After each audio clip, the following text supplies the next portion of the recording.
this was an absolute last minute thing getting the stream set up, so apologies everyone, but I was busy watching Doctor Who, believe it or not, it being the 13th Doctor's final episode. The And sludge while we're pipe never ends. Just keeps coming.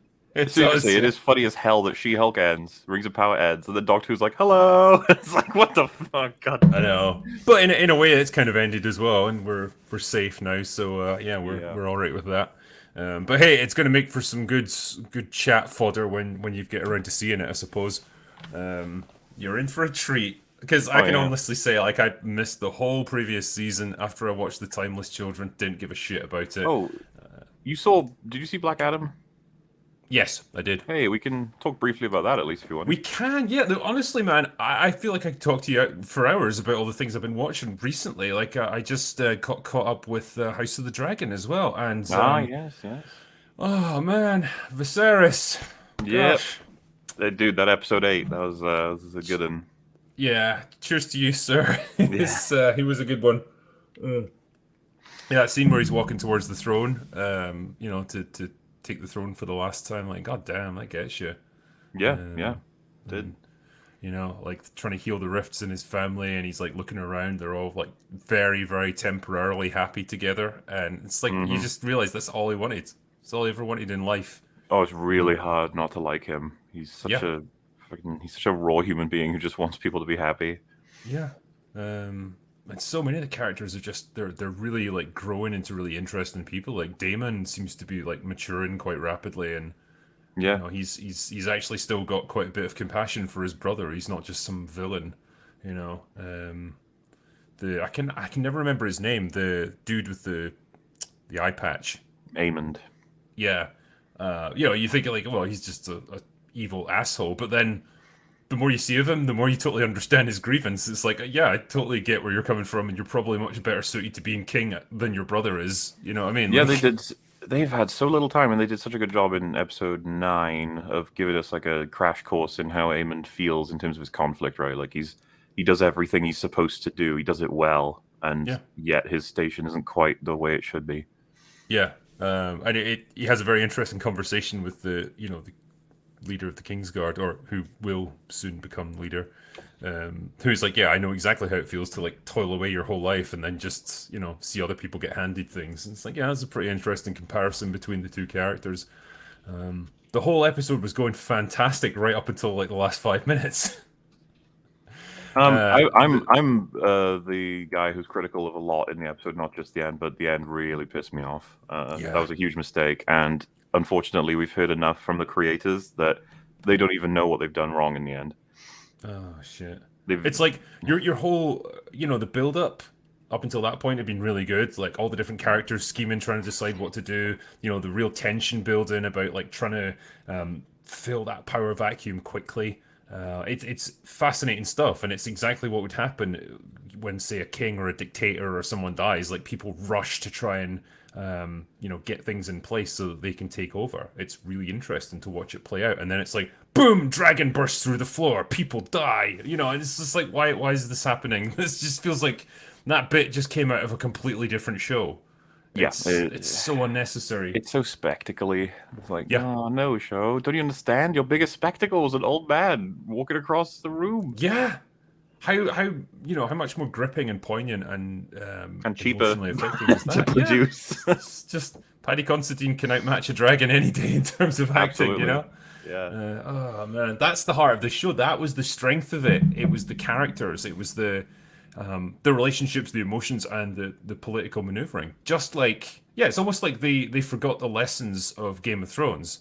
People loved it in the earlier seasons. Yeah, there was violence and there was nudity and all that good stuff, but there was a lot of just intrigue and characters having really interesting conversations. All that stuff was great, and it's like they slowly lost that in favor of like action and spectacle, and that's where people started to tune out, and then it just went completely retarded by season 8. I mean, yeah, this is like a bit of season 8 creeping into it for some reason. Weird. Man. All right, I'm just filling up my glass here. I'm gonna need this, I think, tonight.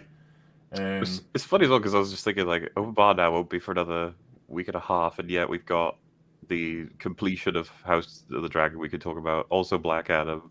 I'm curious, are those going to be topics by then, or are there going to be other things to talk about by then? I don't know. I mean, shit, man, things are changing, you know. But I don't know. Do we do one next week instead? I We're doing one next week instead, aren't we? No, wait, sorry, because this week you're doing Happy Hour, right? well, sorry, when I say next week, I mean like the week coming up. So, I mean, my happy hour is going to be on Wednesday because Dankula can't do Thursdays. Oh, okay. So, Well, I mean, hey, theoretically, we I'm not gonna could. tell you what to do with your life. However, EFAB doubled up like 3 times in these past few months because we had to cover so much shit. Yeah. So yeah, I take it you wouldn't be able to. No, Make I'm saying Thursday. I can make it if you want to do that. Okay. Well, let me think about it. What else?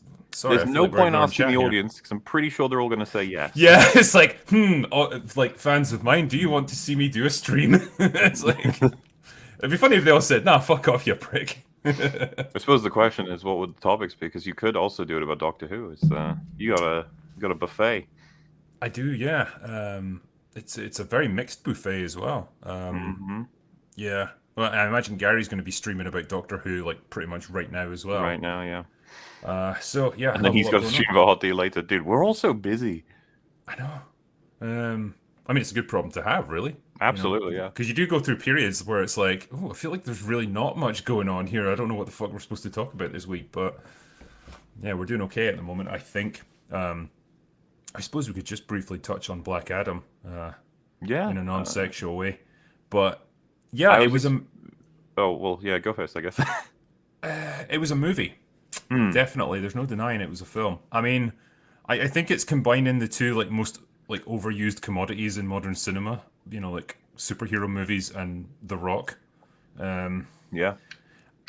But it wasn't terrible.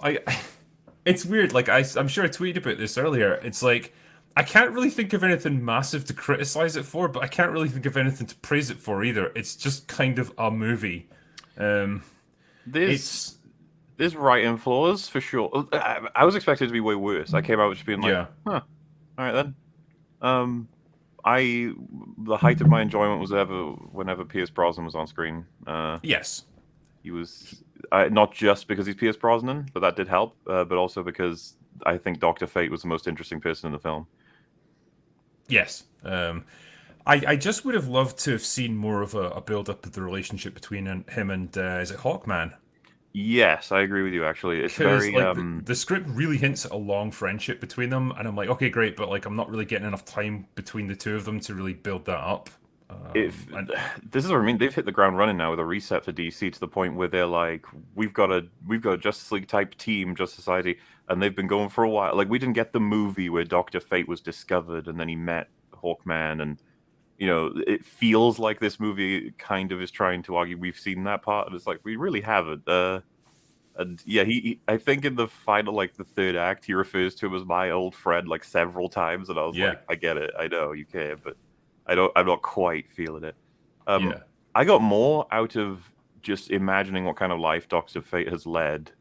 Also, spoilers, I guess. yeah, Because I watched Ryan Kindle's review of it out of curiosity with what he thought of it, and his sort of comment section was filled with frustration about that ending to that character, and I was like, oh, because and I think it actually comes from a place of people wanting to see more of him, so that's good, I guess.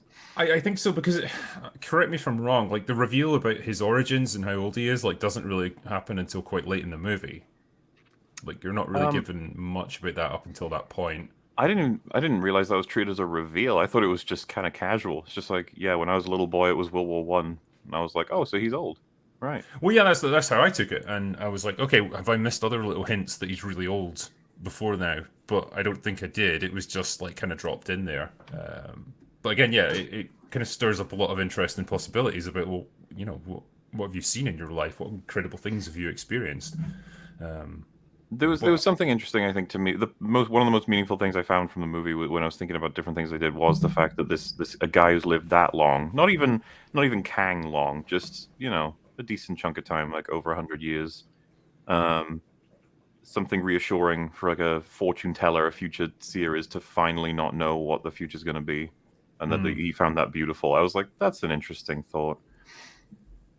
Yeah, I mean, him knowing that like this is, I guess, where he's gonna die, and so Yeah. there's nothing beyond this, and it's like, oh, this is how normal people get to live. Finally, I get to experience that again. It's like, yeah, I can get that. That's pretty cool, and I think probably the reason that like the plot doesn't go too far wrong is that it's so simple that it really can't. Like, there's not huge amounts of like twists and turns and revelations and things. It's all pretty straight up, and The I the suppose power that's the levels are a bit confusing for me. I don't know. It's like Satan Man has big power, Black Adam has big power, Doctor Fate has big power. You're like, yep. yeah. Because yeah, like he can obliterate entire armies, but when he comes to fight like Hawkman, it's like he can just he's Yeah, punching out and throwing around and stuff. And I'm like, okay, is Hawkman just like a superhuman as well as all the armor and stuff that he wears? I Like, spoke to Friggy about that, and I was like, I guess Hawkman's real strong. He was like, yeah, he's real strong. And I was like, no, I mean like real strong. He's like, yeah, real strong. And I was like, no, no, no, I mean like Superman strong. Like, yeah. the and sorry, on you go.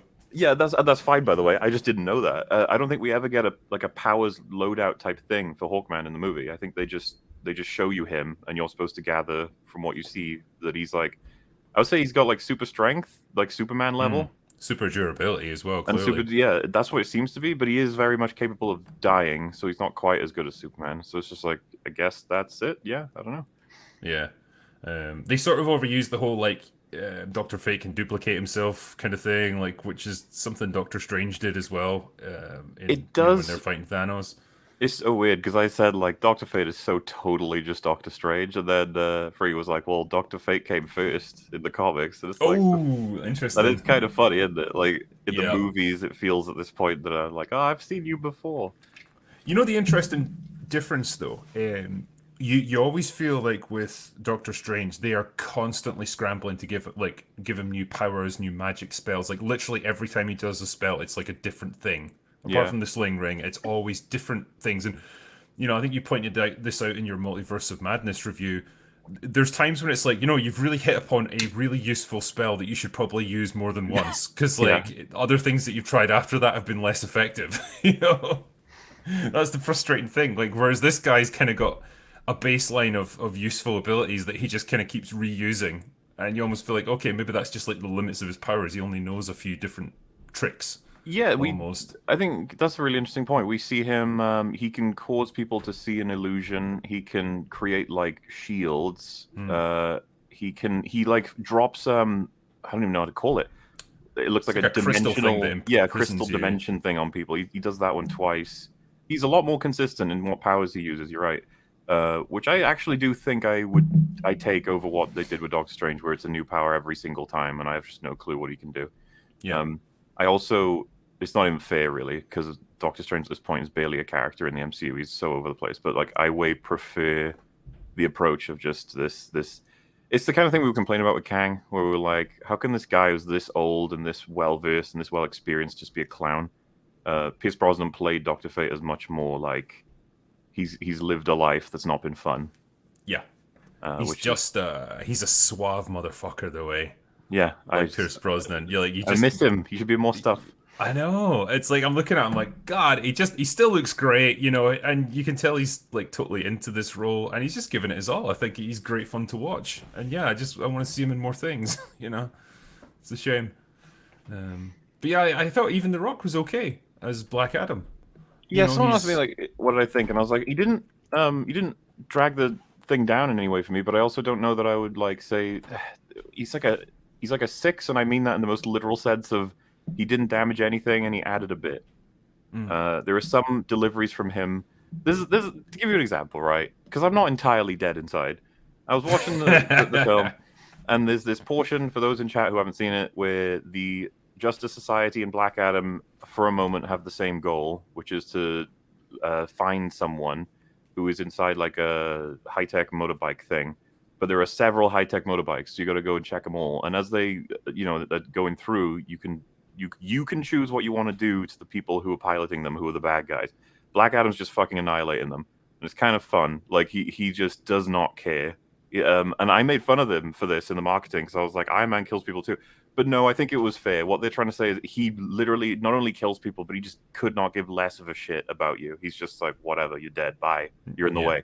And they do play that up quite a bit. But so he's killing these people when with these motorbikes, And then Hawkman catches up to him at one point when he's looking in the back of one.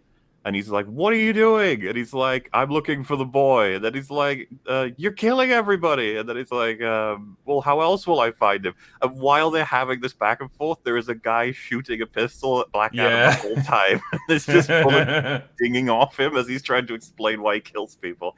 I was like, "This is funny. I like this." Yeah. Yeah, because there's another bit where he throws like a guy, like they end up going all the way to like Vietnam or somewhere, and it crashes like the bike, and he takes the pilot and throws him up in the air, and like Dr. Fate arrives, and he's like, "Have you, we need this guy so that we can interrogate him," and Black Adam just doesn't speak. No, It's no, like, yeah, you've killed him, haven't you? And then it's like way in the background, you just eventually see the guy land, and he just goes, "He didn't make it." yeah, yeah. Like they do a little T2 thing with him and the catchphrase where even though it feels ripped from T2, like hardcore, there was stuff that was making me smile. Like this kid tells him he needs to say "the man in black sent you" to anyone he's about to kill, and he misunderstands. And the first time he tries it is on a guy who's already dead, and the camera just sits on the dead body, and then the kid is like, "You need to be alive when you say it." He's just like, "Oh right, okay." They tries it a second time, but it's like the guy's in the midst of getting killed. Like Yeah. it's like he gets Tell killed him the before he man can in complete black. the yeah. And there's a payoff to it. He saves it for the villain at the end, and I think, yeah, okay, it's good. It's like it's very basic setup and payoff, but it's all right. Dude, it's almost 1-to-1 with like the progression of Hasta La Vista Baby sort of thing, and it's not something Yeah. I don't. When you do it well enough and it's different enough, I'm fine with it. Even though I assume it must have been inspired by that. I don't know, because Yeah. their relationship is a little bit Terminator and little boy sort of thing. Yeah, I Um, would say so. the And holy there's a shit that little kid's acting. Did you notice it? Oof. oh, you can't. Yeah, it almost makes the cast of Doctor Who look competent. Oh Yeah, gosh. I don't know if this is. I don't know if they've done this to make him seem like more cute or innocent or something. But I feel like they've digitally raised his voice, like to make it higher pitched than it should be. Because there's times like the bit near the end where he's given a speech to kind of rally the townspeople. It really feels like his voice has gone up in pitch from what he normally talks like. I don't know why. It's I'd have odd. to see a comparison, but man, that speech at the end, I was just like, stop, just tell him, give him a small amount of things to say. He can't do it. It's so Yeah. awkward. Please stop. I'm cringing inside. Yeah. I think the big weak point I think was probably Atom Smasher and Cyclone, or is it Cyclone? Is that her name? Yes. Yeah, it is Cyclone. In that they don't really get much to do, and they feel like just Kind of spare there. wheels. No, Yeah, dude, they're just you kind know of what they would there. be is they had their own origin films and they are here as part of the fun team up, like or something. Because yeah, they just feel like they're here out of obligation, but what obligation? They're brand new. And also, Atom Smasher. This seems harsh, and I'm not saying this from a comic perspective, just from film. He's just Ant Man.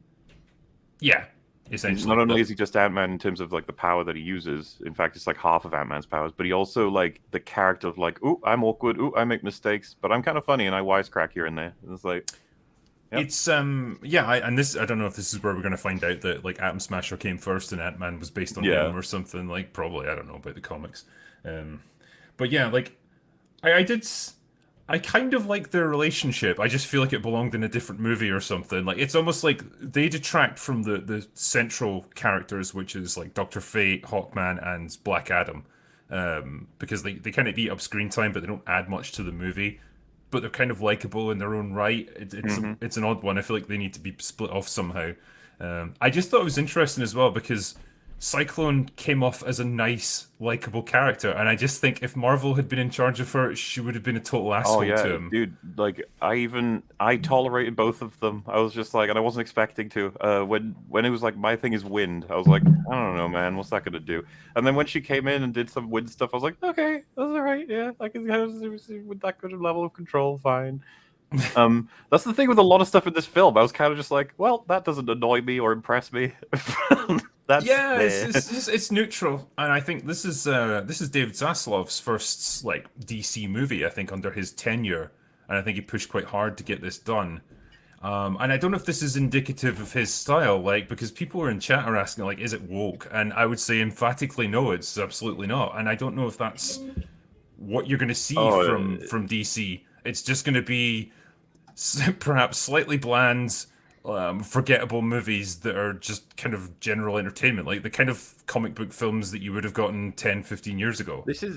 This feels like almost like it would timeline maybe is how I'd argue this fits kind of like where Age of Ultron is if this were the DC universe. Like it feels like a Phase 2 movie, and it's like, what do you mean by that? It's like, well, it's very fine. A lot of it is fine in terms of moving things along, and it's like, what do you mean? Like this is like a reset. And I'm like, exactly. It's so weird. The film is pretending as though everything's going fine, pretty much. Like it's the when the Justice Society were introduced, I was like, who the fuck are these guys? Like, and it's like, oh yeah, they've been operating for ages. Like, what do you mean they haven't? No, they haven't. And it's like, yeah, the way they do it, man, where it's like, we've got a threat. Who's the team? And it's like, what? Where's everyone else? Where's Superman then? And it's like, well, he'll pop in maybe at the end. Who knows? Yeah. I mean, it was good to see him, and it's nice to have that reassurance that, okay, they still believe in Henry Cavill. Just please make a fucking Superman movie with him. It's like, you've kept him waiting for like 5 years now. Just make it happen. I assume that they might be. And so from what I'm gathering, by the way, Black Adam's doing well? Is it doing okay? I think it's doing all right, yeah. Because someone asked me, what do I think about that? I was like, dude, I have no idea. I don't get audience box office shit anymore. I don't understand whether or not... I don't know if Black Adam's going to do well. I don't know. But apparently from what I'm hearing, it's got a good first day, so... It's not up against anything, though. I guess that's the thing. Like, obviously, there's no other big blockbusters right now. Wakanda Forever is still, what, a few weeks away? Is it? And that could be the thing that just pushes it out, but by that time it should have, Yeah, if it gets if it gets a couple of weekends, clear run at it, it'll make bank, I think. So, there's that, and I think, maybe the fact that it's not preachy and it's not annoying, and it's just, a sort of generic, inoffensive movie with a fairly decent cast, like that'll be enough to like push it up there. I think there was some cringe. I've seen the internet discussing it. Do you know the Mexican standoff part? What do you think of that? Yeah, that didn't make any sense because the fucking like what's it called, intergang or something like that? Like just this mercenary force that have got the most weird like fake English accents I've ever heard. But anyway, if you've pumped, say, 1,000 rounds into this dude's like of ammunition and like it hasn't even put a dent in him, you wouldn't bother to reload. You would just run away. Or do a Mexican standoff. Why did everybody just suddenly agree? I don't think people know how Mexican standoffs work. Like, you don't just... It's in a scenario like that, most of them are just going to carry on shooting him. They're not going to go, wait a second. Yeah. I'm gonna stop now because we're doing that. And it was weird for him to have picked it up as like a guy who's from, 5,000 years ago? He saw like a clip on TV. He had no context for what was happening or anything. Some people are probably like, well, a clip's enough, isn't it? It's like, no, sorry. I mean like 2 seconds. He saw that and then he just blew up the TV. So I don't really get it. I mean, he shouldn't even really know what guns are yet. I mean, I know he's kind of briefly seen them, but like, I don't know if he would make the connection between that and like old cowboy 6-shooters, I still don't really understand how he learned English either. It's like he speaks in his like native language for the first couple of scenes, and then he just kind of knows how to communicate in English perfectly well. Yeah, there you go. That's actually, I think, a rather bigger issue. He operates kind of snarkily and funnily as though he's just completely fine with moving in 5,000 plus years culturally. It doesn't come across at all as though he's a guy from 5,000 years ago. I think they could have played into that so much more. Like, imagine a 5,000-year-old dude who's not, who's missed out on all this development of culture and technology and stuff. Like, how amazed he would be by all this stuff. You could do a lot with that, but it just kind of glosses over it. I did. It did make me laugh, probably more than it should have. Just how he doesn't give a fuck about walls. He just like walks through them. Like if he has to get from one room to another, he doesn't bother with the door. He just kind of walks straight through the wall. That's an exchange I liked, where he says, "Do they not have walls where you're from?" And then he's like, "Of course we did. That's how we got into rooms." And he's like, "That was sarcasm." And then he's like, oh, "Okay." Then later on, he's like, "I won't kill anyone ever again." And then he immediately threatens to kill people. Like, he actually almost kills someone. And Pierce Brosnan's like, "Let me guess, that was sarcasm." No, sorry, he says that was sarcasm in response to like criticism of it. And he goes, "No, that was just a lie." Yeah, like they're just like picking at each other for how they're using these words. Because Pierce Brosnan is playing the character of like, you're a volatile, crazy person, but you're really useful. So this is complicated. Yeah. Meanwhile, Hawkman and Black Adam have fights several times in this film. I know. I don't fully understand why Hawkman's so eager to like fight him at every opportunity because it's like clearly you're not going to defeat this guy. He is beyond your abilities. Yeah, But he's just like like two toughest kids on the block, and it's like yeah, of course we want to fight each other. We've got to see who's stronger. It's like you've had that question answered already. You need to win this guy over. You do not want to be pissing him off. But yeah. so yeah, that's the thing. It's like final verdict. It's like I don't even know, man. I don't even know. Yeah, it's a strange one. I'm probably going to review it properly tomorrow, and Mhm. yeah, even now when I'm thinking about it, I'm like, what the hell is my assessment of this film? Like, I can't praise it too much. Like, I wouldn't have said I loved it, but then I can't really think of much to criticize it from or for. I feel like I came out of the movie theater just like, yeah, it was all right. Like, it made me laugh. It wasn't terrible. I suppose that's got to count for something. So, I even yeah, appreciate this road for a superhero story being. I actually kind of appreciate the twist. That his son gave him power to save him, but his son was more of the paragon, where he was more of a tyrant in waiting, fueled by absolute rage. I mean, I suppose, but then the film's already hinted at that previously, where he went into the throne room and just killed everyone out of revenge. Like that had already been revealed, and it's like, well, okay, I get that he's not necessarily a good person, and he doesn't have like I guess I altruistic probably have motives. criticism of exactly how they execute it and stuff, but I guess what I'm trying to talk about is just like the archetype. It's much more interesting than I would have expected them to do. Where the film asks basically, it's like, is he a hero? Can he protect this city? And it's like, who cares if he's a hero? We need someone that can just stop the bad guy. Hmm. And it's like, Yeah, okay, that's interesting to think about, yeah, and how it'll it's. be going forward. I think there's a lot they can now do with him. Yeah, and I guess it's another vehicle for The Rock to do a big franchise. Oh Um, yeah, he's Fair gonna enough. try and get himself his own personal MCU, and who knows? Maybe he will. The guy now has access to all of them, like so. Yeah, It's only a matter of time until we see him in Star Wars, man. Honestly, Rock in Star Wars. yeah. Great. I mean, he's got he's got the charisma. He can do stuff, that's for sure. He's still young enough that he can do all the action scenes and stuff, and he's still massive. I think the critique I've always had of him is that he's basically just playing himself in every movie, and this is like the biggest stretch I think he's done in a while, where it's a more ambiguous character. But man, it's been a long time since he's ever done anything particularly dark or sinister or whatever. I did get very Suicide Squad-y vibes from some of the choices they did with the music and montages. Yeah. It started to get to the point where like music was turning off and on really arbitrarily. I was just like, oh geez, we're doing that, are we? Like Yeah. one of those opening action scenes I thought was just entire cringy, like shit, where he's just slow motion running around deciding how he's going to kill everybody. I appreciate the point the Oh, scene is making, but I see a red door, and it's just like, no, everyone uses this song. yeah, paint it black. Like that was so fucking obvious a choice. It's Rolling Stones. You can figure out something else from them, can't you? Why does everyone have to choose paint it black? God damn it. Oh, Jesus. Yeah, there was some weird stuff. I thought as well, like you know the base of operations where they've got like a jet parked in an underground hangar and it like the whole like garden area just like folds up to like allow this thing to take off. It's like the most ridiculously impractical way of getting an aircraft into the air, but it's almost like expected at this point. It's like, yeah, Yeah. they're superheroes. Of course they're gonna have a crazy layer that doesn't really obey the laws of physics. Who cares? I think that's a real I don't know. That's just where they're at with these DC movies. Like, don't think about it too much. Just go. I guess it'll be interesting to see who Doctor Fate's helmet chooses next, right? That's a thing that happens in that world. Yeah. I mean, obviously Hawkman can use it, but I Yeah, guess he's not like bonded to it or anything. he's like friends with it, but he's not Yeah. gonna. For a moment, I was like, they're not gonna make Hawkman the new Doctor Fate, are they? That would be weird. But no.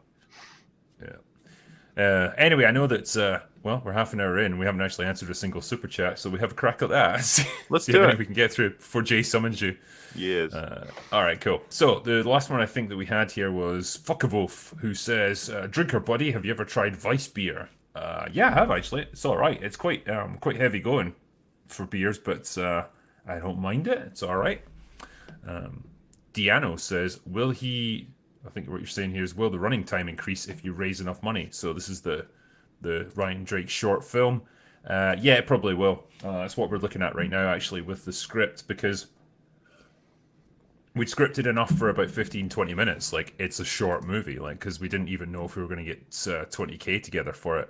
Now we're quite a bit beyond that, luckily.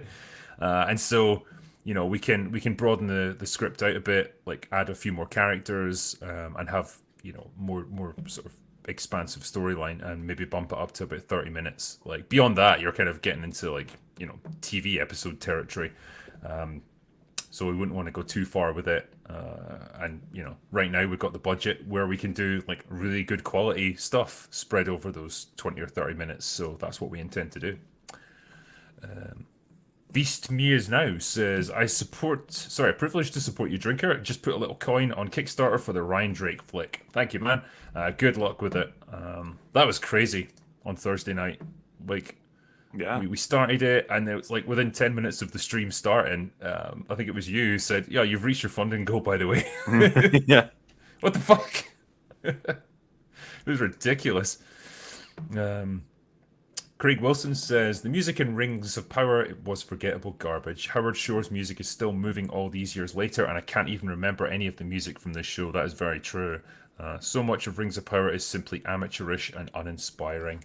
I don't think you'd disagree with that, would you? I don't think many people are going to disagree with that one. It's unfortunate, but yeah, we're post Rings of Power now.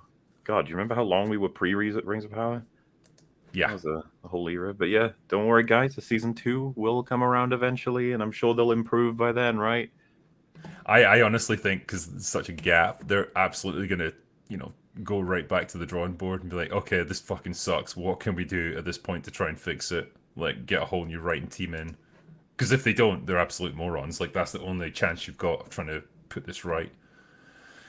But, yeah, even then, it's going to be a stretch. Unhinged says, wait, are we promoting our stuff? I got a cool comic on Indiegogo called Frog G Voodoo Gods and Magic. It's pretty rad. Well, there you go. Thank you. Good luck with that. Yeah, we did quite a bit of promotion at the start of that stream, didn't we? You've got your Rags plushie, the MauLer plushie 2.0. I think is just finished, hasn't it? Yes. Yeah. Kira says, I just heard about your short film 10 minutes ago and you already hit your goal. People want good entertainment and it shows. Yeah, absolutely. And Oh we'll do yeah, our best to provide there it. is an absolute gap in the market right now for people to simply consume a story and go, "That was good." People are ready to do it. Maybe that's what you're getting on Black Adam. It's like, not necessarily that it's great or anything, but it's just like, yeah, it was alright. It entertained me. Yeah. Did preach at me, didn't make me feel like a piece of shit just for existing. That's Well, alright. like having, because we were talking about how they need to do a bit more work to justify, but like having a dynamic of I can see the future, you're going to be hurt, the big quote unquote twist of I'm gonna make it so that you can't get in there, I'll go in there myself. And it's just like, oh, that's nice. Like he's a nice man Yeah. for doing that. Just like something. It's like someone next to you is like, that's what we call a payoff. You're Yeah. like, whoa, wow. Remember when we used to get invested in characters and then, you'd set up things early on that they were satisfying at the end because you cared about the people involved. There you go. Yeah, wow. Josie says, I recommend the anime Spy Family, a big comedy. It's silly, wholesome, has likable characters, a real breath of fresh air. Congrats on the short film. Thank you very much. Roscoe says, Drinker, could you watch and make a statement on Born Sexy Yesterday and the predatory romance of Harrison Ford movies, as they make arguments to statements that you've made? Ellie's gay, by the way. What? Born Sexy Yesterday and the predatory romance of Harrison Ford movies. What is that? I don't get it. I don't know. Is that like a documentary or is it something that someone's done? I don't know. I don't know, yeah. Cannon Folderall says, Drinker, how dare you? Cultivating an audience by putting in steady effort and giving customers what they want? What a grifter. I bet you don't even berate your audience for wrongthink. Cheers. I know, I haven't learned how to do that yet. Maybe that's the end stage of, getting into movies and that sort of thing. You have to start lecturing people. Ah. Warsmith Korath says, just back in from Creepy Wee. Love the stream. Thank you. VFX Jess gave me $100 Australian, so thank you very much. Hi Drinker, I just read Dark Harvest and was really good. Hopefully you do a second one. Just backed your Kickstarter, super exciting, can't wait. If you ever need a VFX artist at some point, happy to help. You guys are all awesome, keep doing what you're doing. Nice one, thank you. If I ever do like a superhero flick or something, we need to get some VFX people in. Yeah. Whichever ones are left that haven't been completely consumed and had their souls sucked out by Marvel. Scott Ski 02 says, D-Knifeers took our gerbs. Your local Make Numenor Great rally again. Yes, pretty much all we had. You see the subtle allegory that they work into that show? It's genius. Really is. Big Rog gave me a thumbs up. Thank you. Derek says, hey Drinker, have you seen the movie called Speak No Evil? It's a Danish thriller / horror, really good but extremely dark and disturbing. I feel like I've heard of it, but I haven't seen it. But dark and disturbing, sign me up. Antrib Singh says, congratulations Drinker on passing the funding goal for your film project, and a massive congratulations to all Brits on going through more leaders in a year than Drinker goes through with bottles of Jack Daniels. Yeah. I can't believe, apparently there's a chance we might end up with Boris Johnson back again. Like, what the fuck? God. You just voted him out like a few months back. It's insane. I love British politics. It makes no sense. Doey says, congrats for the quick success, Drinker. Wow, giving fans what they want instead of creating a fuck you is successful. Check out Man Juju on YouTube. Thanks, man. Prank Sinatra says, the Moria arc in a nutshell. During the 4th, diggity diggity hole. During the 3rd, no diggity.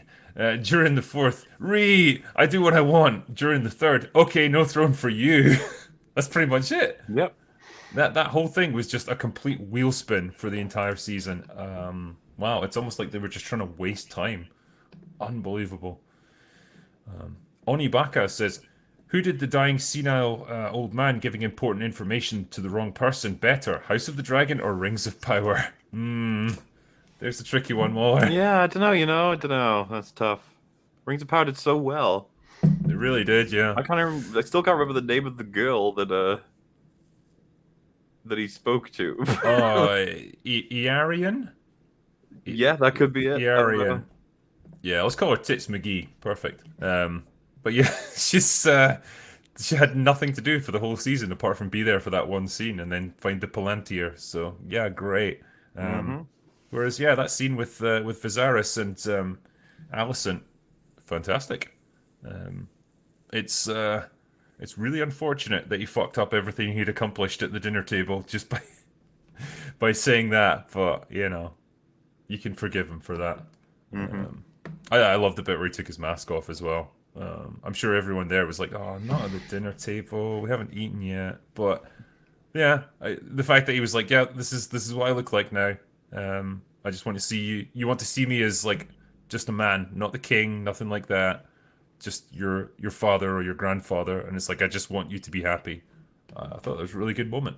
Oh, they nailed his story. They did a really good job. Because he's got no like hubris. He's got no vanity or you know, pride as such. Like there's never a moment where he's sitting there going, "Oh fucking hell, why have I been afflicted with this shitty disease when no one else has? Like it's so shit for me." He just kind of stoically takes it. I think that's such a great like, you know, testimony to his character.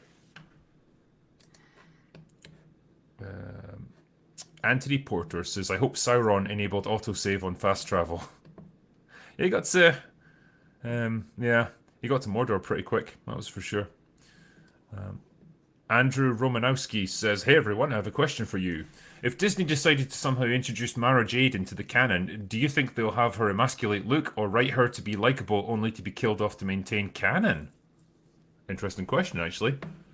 Oh God, I have no idea I have no expectations of what they'll do with canon at this point. Do you think they would realistically do any other Luke Skywalker storylines, or would they just be? I don't know. Done with that? Simultaneously, didn't they float the idea of a Luke Skywalker TV show at one point? I don't remember them talking about it, but I'm not too well up on my Star Wars news. Yeah, So maybe they did. That's kind of why I'm like, anything could happen at this point. I don't know.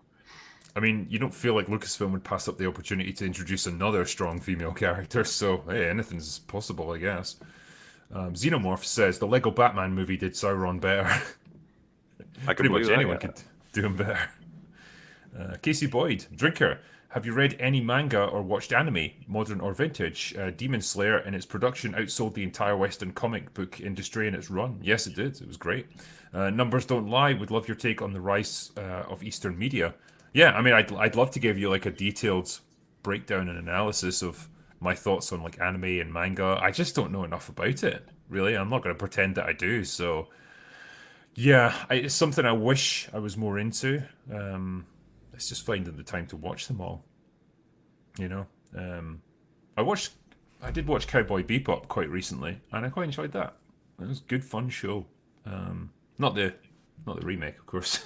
Oh, I thought you were that talking was, about the remake because that no was a one likes the horrendous. original. The remake fixed it all. They really did, yeah. They really did Faye Valentine justice. Yeah. Jesus.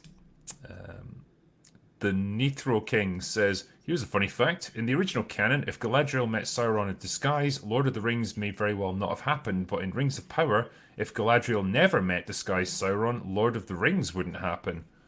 That is probably true, actually, yeah. Because he was just going off to die or run away, wasn't he? Don't worry, they Because, would have found a way to make it happen anyway. yeah. It would have been great. Kevin O'Neill says, I occasionally catch these behind the scenes interviews with actors who drabble on about how talented and passionate the writers and directors are. All I can hear is glug, glug, glug. Yeah.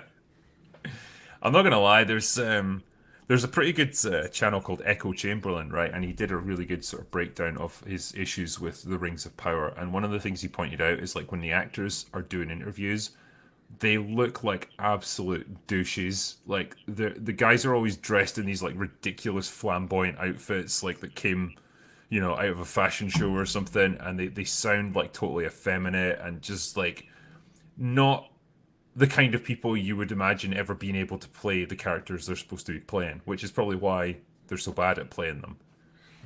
And it's just, yeah, uh, they're obviously paid to say this stuff, and they can't really criticize the show they're in. But Jesus, it's very much interesting to hear what they've got to say when their contracts are up. I mean, haven't the Game of Thrones actors been laying into the show now? More and more, yeah, but you can collect, more vague statements from back in the day, even like as soon as it was premiering. Some of them were saying some things, but yeah, at this point, it feels like there's no reason not to just admit it. Odd Mimic says this entire season reeks of writers that didn't read the source material. I miss the good old days. We all do. Yeah. Thomas says, "Yo, that was the Malar god Círdan trying to keep Sauron from Valinor when he was on the raft." See, what was good to say? He was going to save the world with Angry Fish Boy. Okay, I don't know. Right. Don't know the lore there. ZD says the terminal list was actually good. Thank you. Nice. I'm glad you enjoyed it. I definitely had issues in terms of like Pratt not quite being able to hold his own for the dramatic scenes, but yeah, overall it was alright. Andrew Singh says, can we please be done with fucking bullshit plot convenience? Do it all sentient metals, please. Mithril, Beskar, Vibranium, and load of others. It's done. Stop. Yeah, I'm kind of down with that. Black Adam had a whole new ridiculous like made up metal. Eternium, right? Eternium, yeah. So we got Vibranium, Adamantium, Eternium, and Unobtainium. And Just and Beskar. Ah. Francisco Cogno says, like in that Simpsons episode where they cut a tree and put a machine that only produces one bowling pin. Oh, that's a great joke, yeah. It is, yeah. Well, there's another one like that where they put like 7 oranges into the juice loosener and they get a droplet of orange juice out of it. Yeah. Is it not like smoking and stuff at the same time? Yeah. It's so shit. George Watkins says, will your plushies be back on sale by Christmas? They might, because there's a Drinker plushie 2 coming out. And it's like a cybernetically enhanced one. So he's got like metal down one side of his face. So that's all good, but I'm not sure when it's going to be on sale. But I will let you know as soon as it is.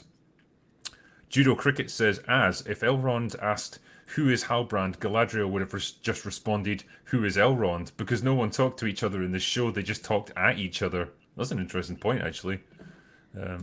Yeah. But yeah, I do love how like characters and like just respond to a question with a question, and then it just gets left. You know, where he's asking Galadriel like, "How did you come to be here?" She's like, "Well, how did you come to be here?" It's like Then the that's scene not ends. resolving anything. Yeah. It's like he's got way more right to be there than you do. Casey Boyd, Drinker, sell more plushies for your film funds. I asked about manga and anime because they're known for great writing. You're big on writing. Some are basic, but Attack on Titan, for example, is great writing. Yeah, I've heard nothing but good things about that. So, yeah, just need to find some time to watch it. Captain Socrates says if they needed Mithril, they should have gone to Blueberry Hill. Patty P gave me $100 Australian. Says, thank you, Drinker, for doing these open bars. I found so much good content, making my way slowly through MauLer's back catalogue. I say slowly because each video takes 5 hours, but enjoying every minute of them, more than I can say for most of the movies that he's reviewing. Well, happy to hear it. Thank you very much, Patty. Daniel Connery says, oh, that's for $100 as well. Just grabbed an executive producer spot on Drinker's Kickstarter. Hey, congratulations, sir. Happy to give back. I work at Amazon, and many of us feel Rings of Power violated our core principles. Glad to finally support a quality writer. Thank you very much, my friend. Appreciate it. We'll try and do you justice. You know, I just remembered another joke that I actually did think was kind of funny. I don't know if you remember it, but you know, like the Chungus guy who's like the friend of the main human characters. I remember Yep. liking him pretty much all the time because he really came across to me as just random dude who's just trying to help out. And when Doctor Fate finds him after he's been shot, and he's like, "Doc, am I gonna die?" And he goes, "No, you don't die this way. You die by electricity." And then he's like, "What? But I'm an electrician."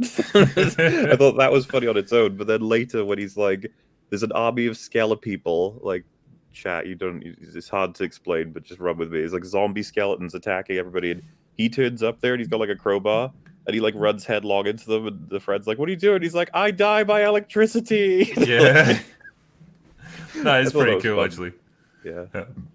That bit was just so kind of tacked on there, just to give the human characters something to do. It's Something to like, do, what can they yeah. do? Fight something? What? An army of demon things? Okay, yeah, sure. Sure, why zombies? I don't know. Because it's like they're meant to be these undead demons from hell, and it's like you hit them with a crowbar and they just die. Like Yeah, they seem quite easy to defeat, you know? it's kind of like the Magi versus the random zombies in the Mummy Returns. Do you remember that? There's like a big army of mummy zombie things Hmm. that one of the characters fights with his army, and it's just like that's also happening, by the way. And you're like, oh, okay. Yeah. What was I thinking about there as well? Um, yeah, I liked the mother as well. I can't remember the character's name, but I felt like when she got those opening scenes where she's in the tomb and stuff, I thought, oh, cool, they're going to make her into like almost a Lara Croft character or something. But when you get past that, they don't really do a whole lot with her, and it's a shame because I liked her. You know, I liked the actress, and I thought the character had a bit more potential there. Which one? Sorry. You know, the kid's mother. Oh yeah, Yeah, she. Yeah, it's a weird balance, I think, with how much time they give her and her son versus what they want to do with those characters. I wouldn't be surprised if they don't turn up ever again, yeah. but they also might. I don't know. I think when you know you're dealing with people like Black Adam and Hawkman and stuff, um, she doesn't have any real skills. Like she can kind of fight a little bit, but like she's not super powered or anything. So I just don't think she would be able to hold her own. And she's not even a Black Widow type character that's got like crazy super training as a spy. That was the thing when the movie started, and they're in the little thing, and then the kid goes by on a skateboard, and then he just starts going like, "You've invaded my country. You've stolen the resources. You," and I was like, "Oh my god, jeez, is this kid really someone who would say all that?" And then it's like, yeah, he is, because he was brought up by a freedom fighter, and at that point he's trying to distract the guy to let them through, right? Because they're hiding his mum. I was like, Yeah, oh, okay, that makes a lot more sense, yeah. Because for a second there, I thought it was just like some random kid who's that old is that plugged into the politics of this world. It's like, okay. yeah. I still don't understand what Intergang is. Like, No, why are just they there? How can they take over this country? and he's the last descendant of the evil king man as well, isn't he? Yeah, yeah. The Gourd King says Rings of Power is the TV equivalent of two cousins shagging. I mean, yeah, it's the offspring of that. Taylor Ramirez says the way Sauron gets away with creating the other rings is he learned the art of skin mask making from Alice from Batwoman. I mean, it's possible, yeah. Or she learned it from him. Who knows? Zis1218 says, Hail Drinker and Longman, have you by chance seen or heard of the Marvel horror movie they released based on their Werewolf by Night comics? It had some nods to the classics and was surprisingly average. People keep saying I should check that out. What about you? Yeah, I mean, I've heard about it. It's mostly come up on these streams, and so I'm intrigued because people seem to think it's quite good. Well, that's a job for us then. Yeah, be nice to watch something good from Marvel. Cody Griffin says, Drinker, do you think Army of Darkness deserves a Drinker Recommends? Absolutely, it does. Jesus Christ, for a second there I was thinking about Army of the Dead, and I was like, oh my god. Oh, no. Very different. Yeah, we did a great watch through of that, and it was much fun. I enjoyed that. Mm-hmm. Seth Rand says, Hail Drinker, MauLer, Az, and Disparu.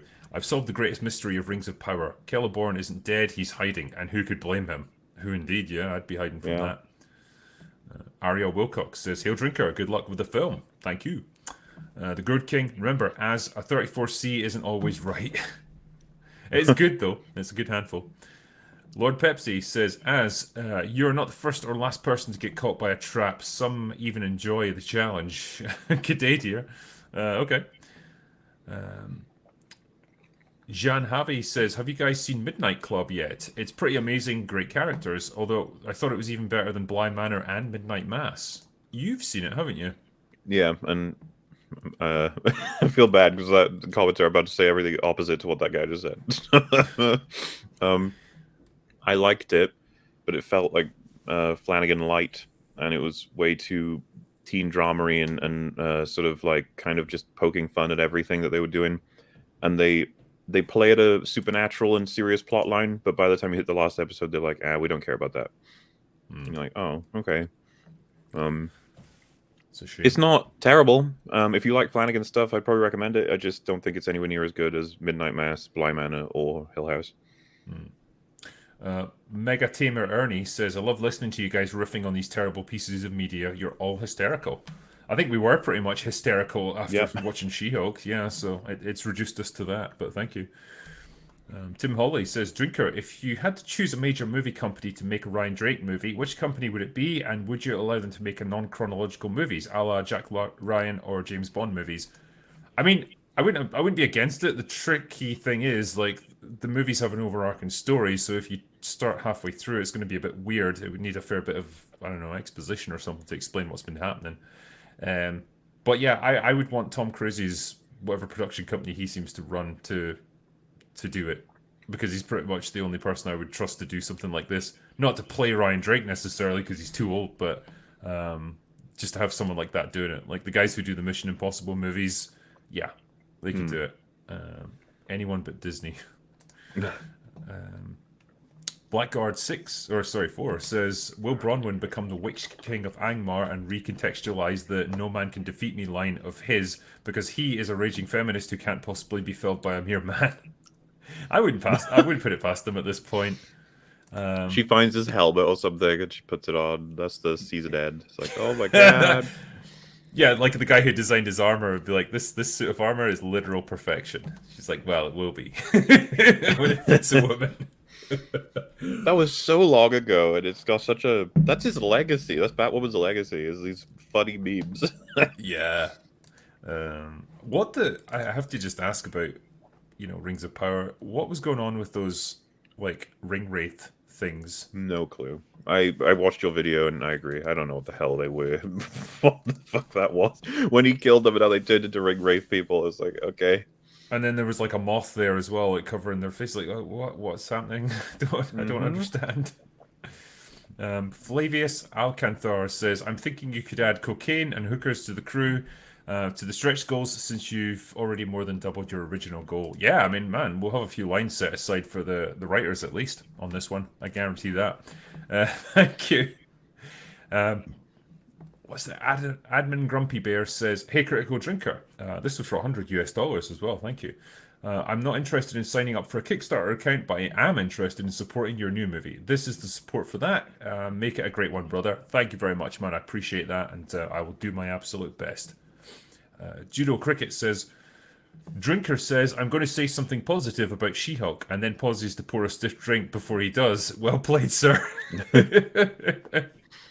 It took that, trust me. It can be tough. Yeah. Superfly1234 says, you guys inspire me to write stuff of my own. I thought I needed to go to school and get hired, but with the things that you guys do and say, you make everything seem way more possible. Thank you, and I guess that's actually a really nice thing for someone to say, because I don't necessarily believe in going to school to learn how to write stories or anything like that. I don't think you've had any formal training in it. I certainly haven't.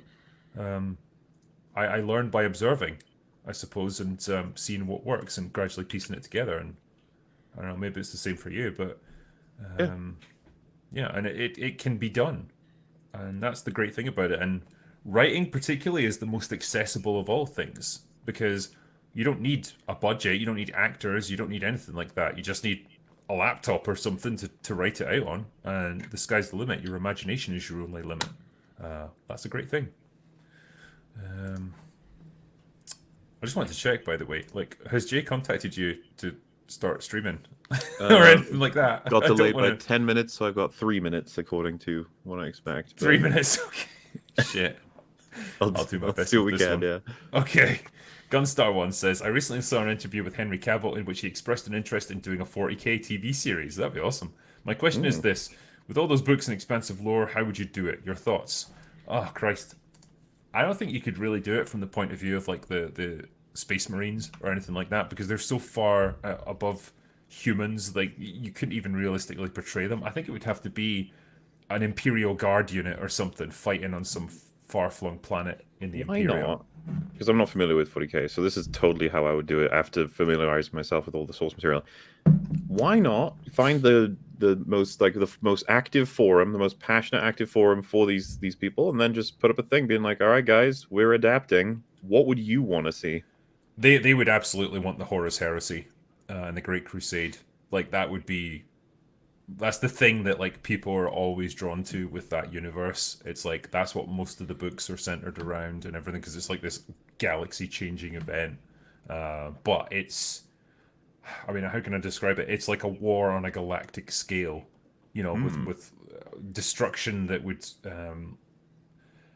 you'd have to commission every VFX house in the world to represent it properly. You know what I mean? It's like it would be so over the top, insane levels of destruction and warfare that I think it would just become exhausting to watch. But hey, you know, it's a fascinating thing. It's a fascinating world they've created.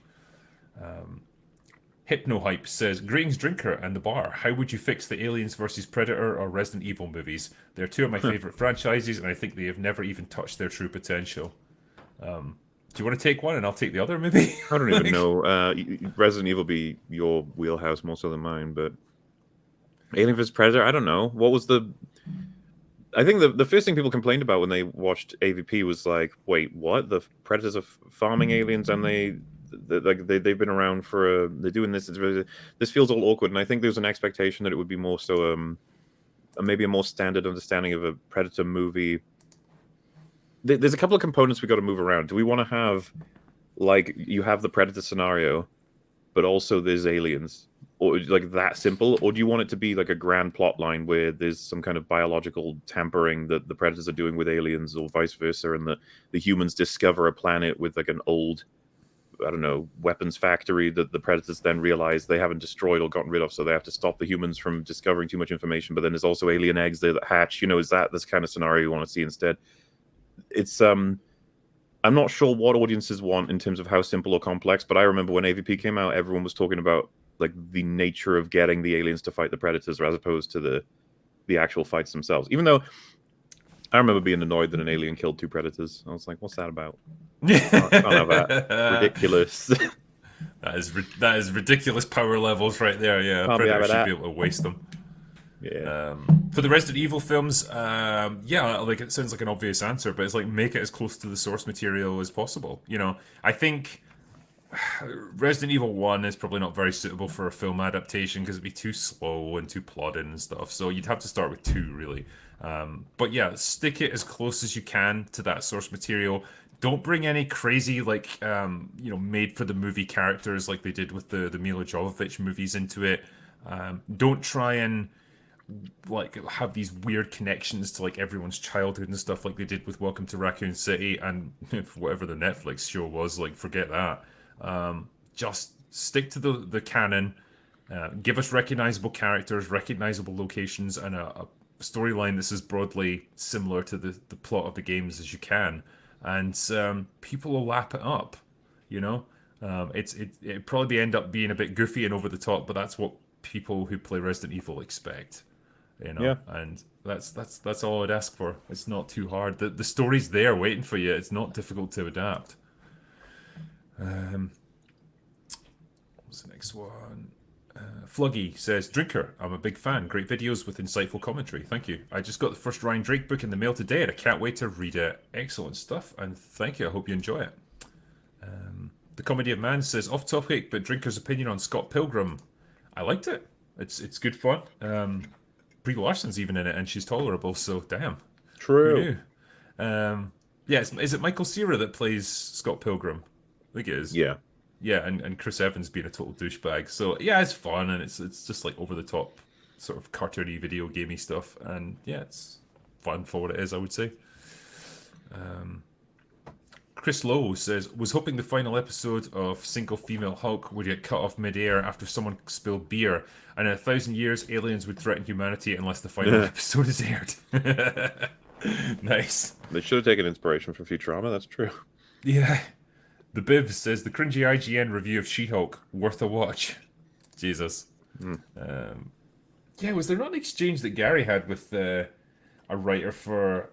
Oh, fuck, I can't remember which one. It was like The Atlantic or something, who said, like, oh, I'm sorry, keyboard warriors, but like She-Hulk and Rings of Power have been a runaway success. You need to just accept it. And he was like, how much did you get paid to write this article? And they replied, $100. And to this day, I don't know if they were lying or just like trolling, or if that's actually true. But I think it might be true. I could believe them being like, I did get paid because I'm a professional, and you're like, oh, that's not really what I was trying. That's fine. Yeah. Grayson Junkin says, since She-Hulk was written god-awful, what do you think are the best ways to write a likable, strong female character? Beers on me next time you're in DC. Thank you. Yeah, it was awesome being in DC. Yeah, I very much enjoyed it. But to write a likable, strong female character, it's not hard. Like, just make them be not an asshole to everyone that they deal with. That's probably my baseline. The crazy thing is, similar rules apply to how to make male characters that don't piss you off, because plenty of those do too. Like, it's like, you seriously need to avoid them being correct about everything and arrogant about everything. Yeah. That's really off-putting for a lot of people, whether or not you're a woman or a man. And it's like, with all this stuff, I feel like I always have to go back to like writing 101 and be like, you know, if a character is perfect at the beginning of the story, then they've got no room to grow, so there is no story for them. Like, it sounds so obvious when you say it, but it's like writers in Hollywood now don't seem to recognize that fact, and you feel like you have to, you know, point it out again. Weird. Sentinel Rex says the fact that the writers knew what the critics would say 3 years ago is a subconscious admission that they know what they make is unpopular crap. Yeah, I made the same point in the open bar. I think it's really tragic as well that they had 3 years to come up with these storylines, and this is what they produced. Like, MauLer and I could probably come up with a better season outline in the space of like one afternoon.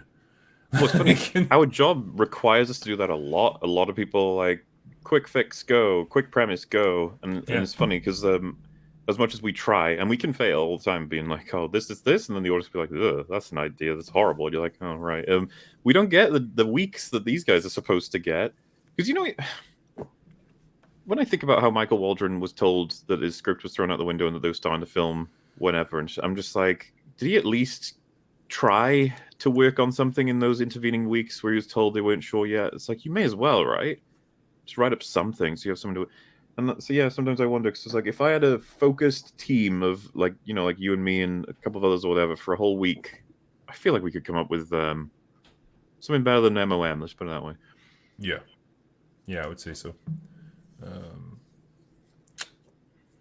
sorry. Yeah, Roberto Pereira says, can someone explain to me why the walk of shame scene he goes barefoot? It's not like he's been wearing high heels all night and have your feet all messed up. I think that's what they were going for, though. Like, they were It's just trying funny. to compare him as closely as possible to a woman, and, you know, she would have to walk without her heels. It's funny because it's a man doing woman things, and it's just, no, it's not funny. Ace says, if Gary is correct, She-Hulk She-Hulk writing didn't end until months before release, so the prediction the writers claimed isn't true. Possibly, yeah. Michael Trilstein says, Top J meets Top G. Yes or yes? What? I can't answer that, man. Neil Lindgren says, it's funny how they claim people can't accept female heroes, yet Wonder Woman was a popular TV show back in the 1970s. Yeah, very true. I mean, Linda Carter probably played some part in that as well, but you know. Timbo Slice says, Drinker, your dog is doing his best She-Hulk impression. Yeah. He was doing all kinds of like rolling over for some reason. We were genuinely concerned that he died at one point.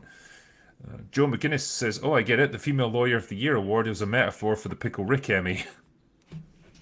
Possibly, yeah. John Thomas says, speaking of Jennifer Connelly, how and why did they make her look so bad in Alita Battle Angel? That's a good question, actually. I don't know if she's maybe had a bit of work done since then. She still looks good. All I remember is what they do to her in that movie. Possibly, yeah. G. Seeley says, Drinker, now that you're making a movie, can you please write a decent Resident Evil movie series based on the first remake in future? Cheers. I would love to do that. Capcom, if you're listening, hire me. I will write you a lovely script for a Resident Evil should, film. Because I think some people could argue like your current series is very inspired by like action espionage stuff. It's like you could do yourself a zombie thing, couldn't you? Yeah, I mean, I kind of do that with Dark Harvest. There's a bit of zombie stuff in it. You know. Oh, I meant War Z like a type full stuff, universe, like kind of what Shad wants to do with he's doing a space opera, right? It's like obviously very inspired by Star Wars. Like you could probably do something inspired by Resident Evil, but not call it that, so that you can get those pesky rights out of the way. Yeah. Well, I think I correct me if I'm wrong. Capcom seem to be okay with people making like Resident Evil fan films and stuff. Like they don't seem to like crack down on it or anything. In which case, you could probably have a lot of fun with that. I think it's like here's like a little 20-30 minute demo of like how I would do a Resident Evil film, and if you're interested, if you think it looks cool, we can talk. But I don't know. I'll get this one out of the way first. Also, I'm afraid I must love and leave you. Thanks, man. Like, I know you were a bit tight on time tonight, but you've stayed way longer than we initially thought, so I appreciate it. I'm going to be bouncing between all kinds of streams and coverage tonight. We got so many things. I think, Gary and Az are streaming right now about the disaster. Presumably, I'm actually, for anyone's curious, I'm going to watch Doctor Who now. That's my wonderful... But yeah, you're in for a treat, MauLer. It's an experience. That acting, whoa. Yeah, everything's been scheduled like sardines levels of calendar stuff this October. October's such a busy month every year. It always is. Well, it's your month, isn't it? You love Halloween, so it's time to get into all things spooky. A lot of non-horror things are coming out too, like God of War, Doctor Who. Like neither of them, but it's just like, yep, October's our month. It's like, well, I say that it's November for a thingy, but yeah. Anyway, I'll get out of here. All right? You have yourself some fun. Thank you, chat. All right. Toodle pip. Thanks, man. Cheerio. Catch you later. All right, it is just me and the Critical Doggo here. Smokey, are you still alive? I think he's dead. All right. Anyway, I will do my best to keep you entertained while I get through the rest of these super chats. Okay, so Miguel Palma Ramirez says, hey, I just wanted to wish you best of luck with your movie. Thank you. Also, any thoughts on Nando's She-Hulk video? Bet you saw it. Love yours and MauLer's work. Keep it up. Nando, so don't know who that is actually, but yeah, if it's someone ripping into She-Hulk, I'll give it a look. Kevin O'Neill says someone should put Tatiana Maslany in touch with Hayden Christensen so they can have a nice chat about how all it takes is one bad script. Yeah, man. I don't know if this is going to be the sort of thing that sinks her career, but yeah, I'm sure the industry will close ranks around her to make sure she's nice and protected. Hayden never got that same benefit, of course. Speedy the Unsilent says, a show that is filled with envy for people that get attention. A main character that is incredibly narcissistic, thinking that is a good person. Trash. Absolutely. Paul Tompkins says Chadwick was a legend. Riding the corpse, ditto. Yeah, he was indeed. Absolute tragedy that we lost him at such a young age. And yeah, I think Wakanda Forever is just going to profit from his death, which is really disgusting the more I think about it. But hey, it is what it is, I guess.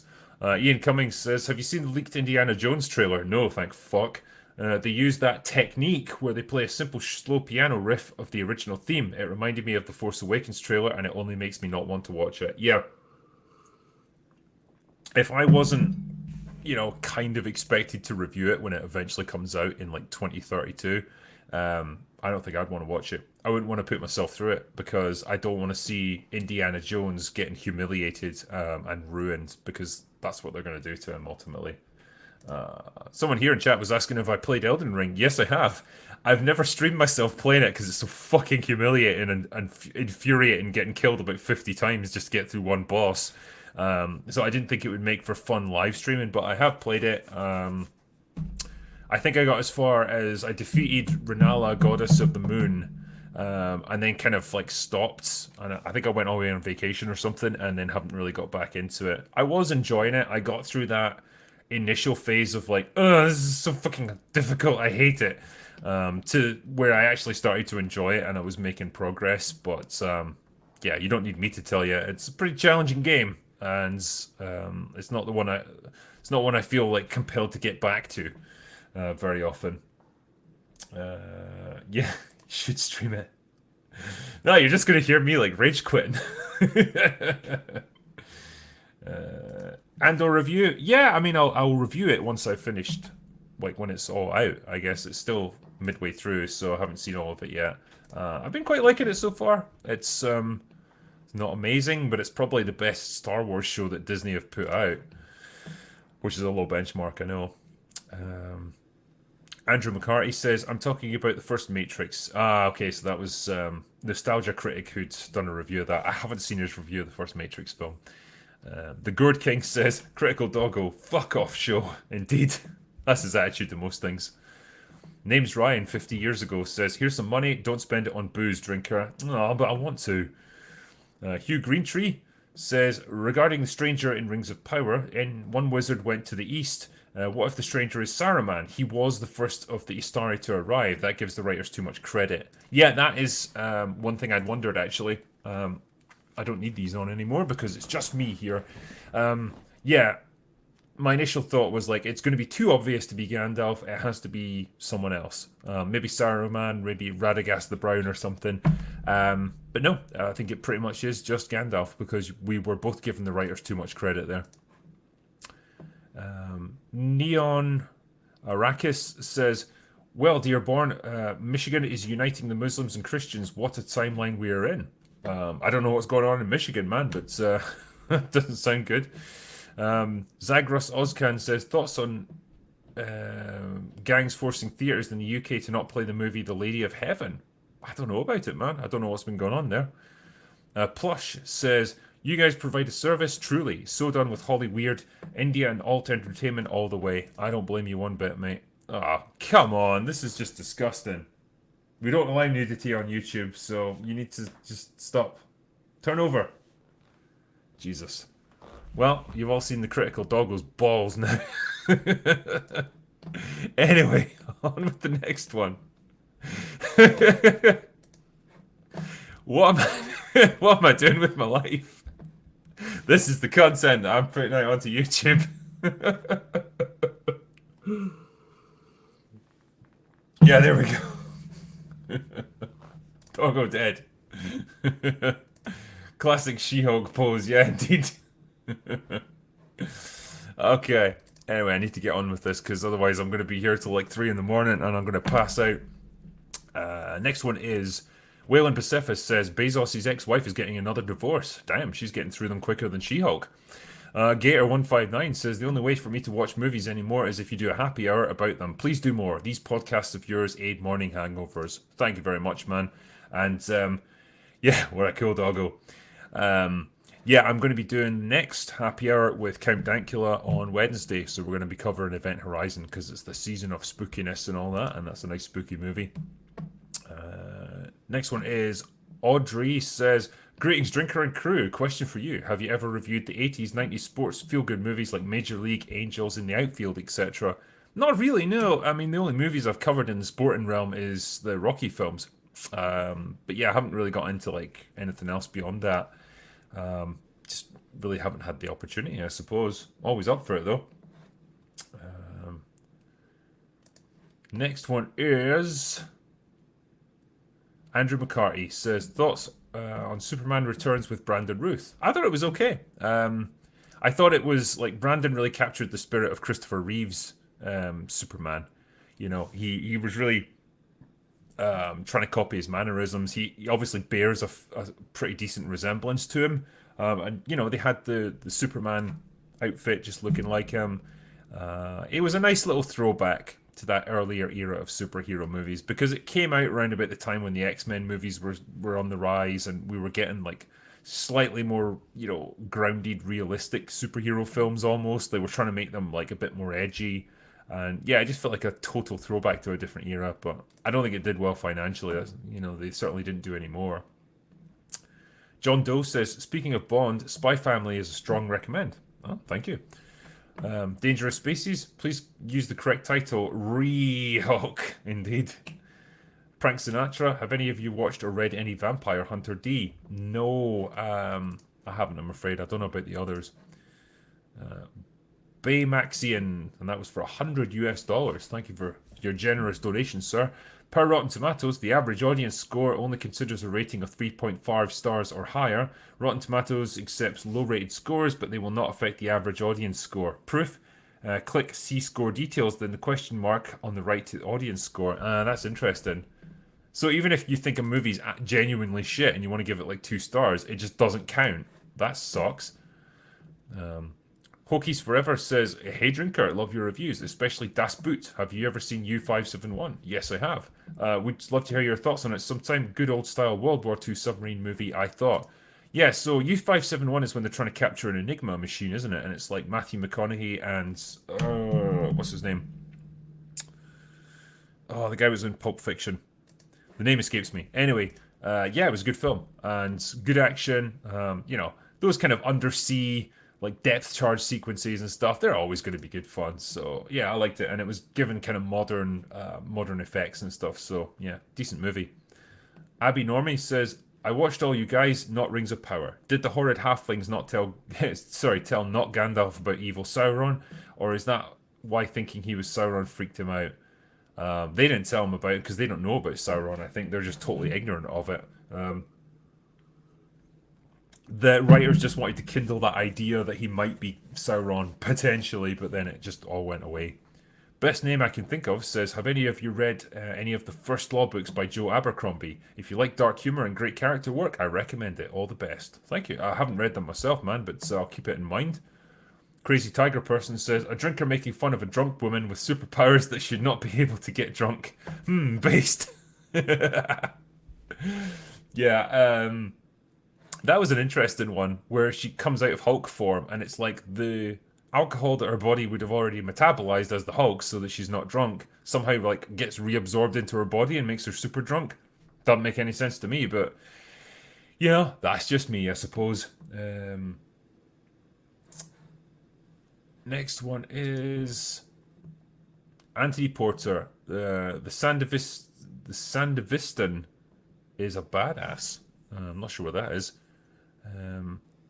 GMU Alum says, Drinker, you should try to partner with Daily Wire for filmmaking. Their purpose is similar to counter woke corporate trash in movies.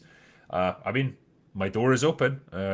I know there's 1 or 2 people that have got in touch with me about, you know, being interested in doing something like that. It's finding the opportunity, the right script, all that sort of thing. I'm not against it, put it that way. But yeah, nothing in the pipeline just yet. Bartholomew Bernard says, please drinker and crew, review Sandman series. It's worthy of your time. I've heard about it. Robert Cameo says, the Battleship movie was a more faithful adaptation than Halo, Rings of Power, and She-Hulk. Chew on that nonsense. Yeah, I mean, it's hard to adapt a board game, I suppose, but yeah, that was fun. The Battleship movie, dumb as fuck, but seeing a World War II battleship take on an alien spaceship, good as far as I'm concerned.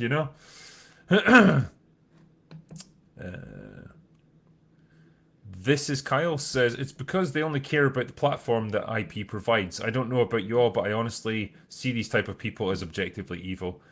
Yeah, I mean, if they're willing to destroy, beloved IPs just to push their message, that's shitty behavior, no matter how you slice it.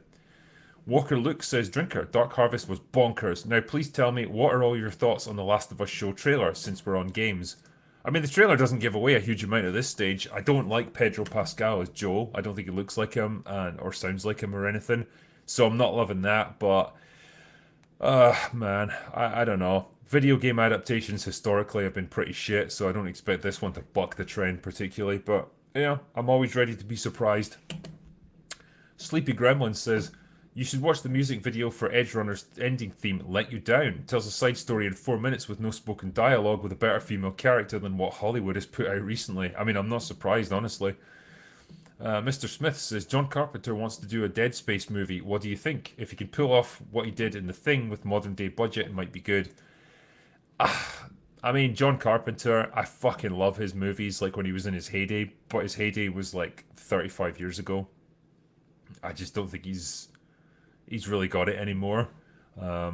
His last bunch of movies have been pretty shit, and I just don't think he's the guy to be doing it. If it was John Carpenter from the 1980s, yeah, I'd be up for that, but now, nah, not so much.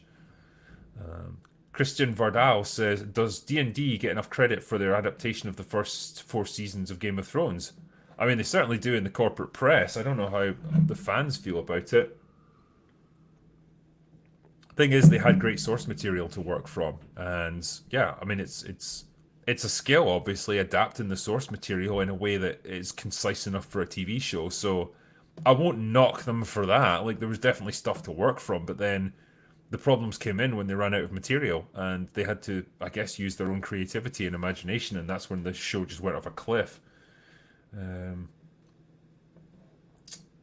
Next one is Grand Darkfang, who says, remember that Jennifer never apologized to Bruce and rewrote everyone's memory to avoid doing that and taking responsibility for her awful actions. Yeah, of course. Because responsibility is something that only male characters have to take. The MCU is now worse than Kingdom Hearts.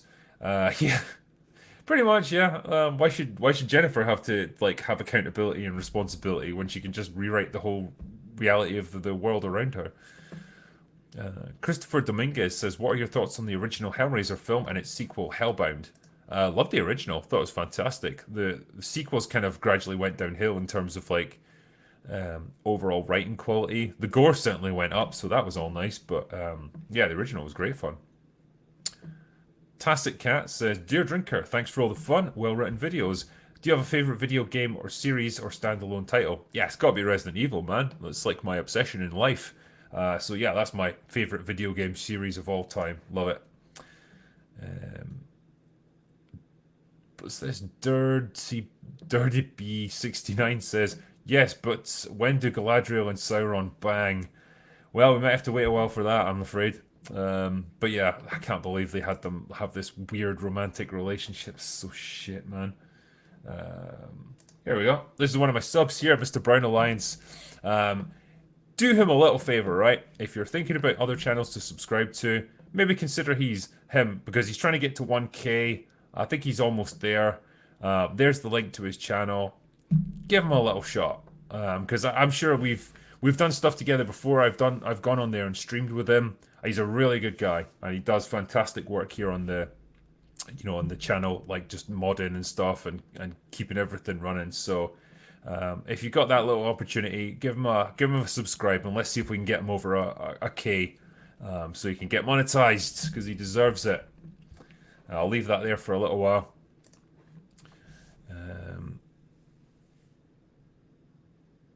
Where's my next one? Big Worm says, just got here. Holy shit, a Ryan Drake short film. I'm in for 50. Thank you. My mother-in-law, my wife, my dad, and yeah, we love that series. I just finished Dark Harvest, which would make a great movie, and I'm pumped. P.S. up to nearly 80k. Yeah, I think we're almost at 200 now. It's insane, man. But yeah, thank you for the support, and I hope you enjoy it when it comes out. And well, hopefully it's like a stepping stone to doing bigger and more ambitious projects. Zansatsu said, I tried to give Rings of Power a chance, but Galadriel's acting was distractingly bad and the dialogue was just flowery gibberish. Yes, it absolutely was. Don't blame you one bit. Kirumi says, hey Drinker, where do we go to recommend things? I'd like to suggest Cyberpunk Edge Runner is pretty good. I mean, these streams are the best place, really.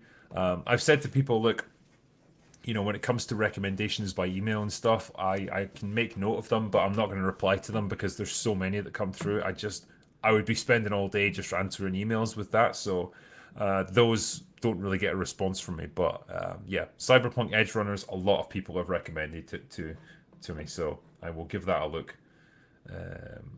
Yeah. Next one is there was one there. Sunshine. Yeah, that's a good movie. I like that. Bit of decent sci-fi and a bit of horror as well.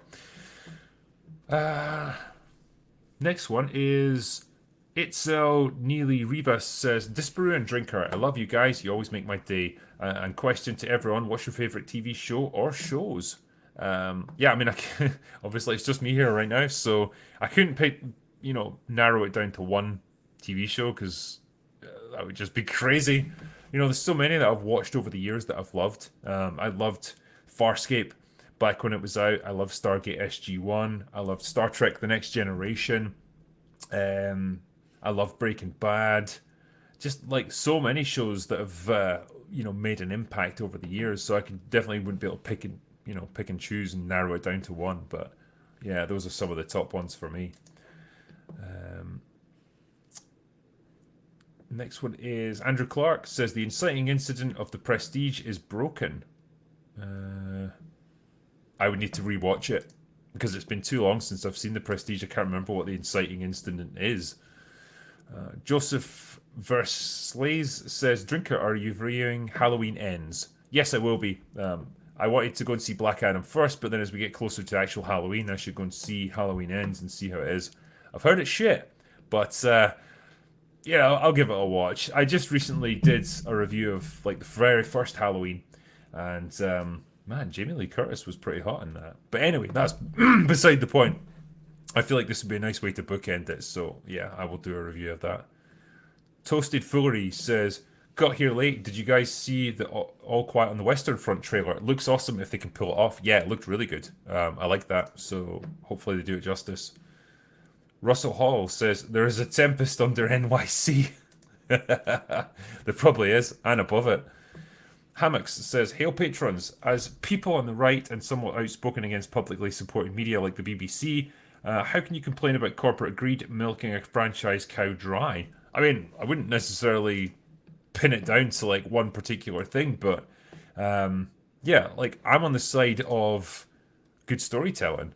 And so, like, I don't like to see any franchise get just shamelessly exploited until it's run out of ideas and then keep going anyway. So that's kind of what we see mostly. Blixby says, speaking of remakes and reboots, SR reboot shat out. What's the SR? I'm not sure what that is.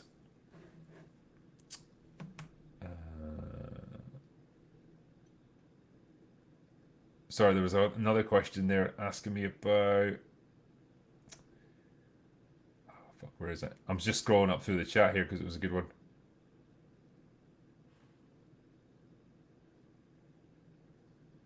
I think I missed it. Damn it. Sometimes you see one and it's just like, I want to respond to that one.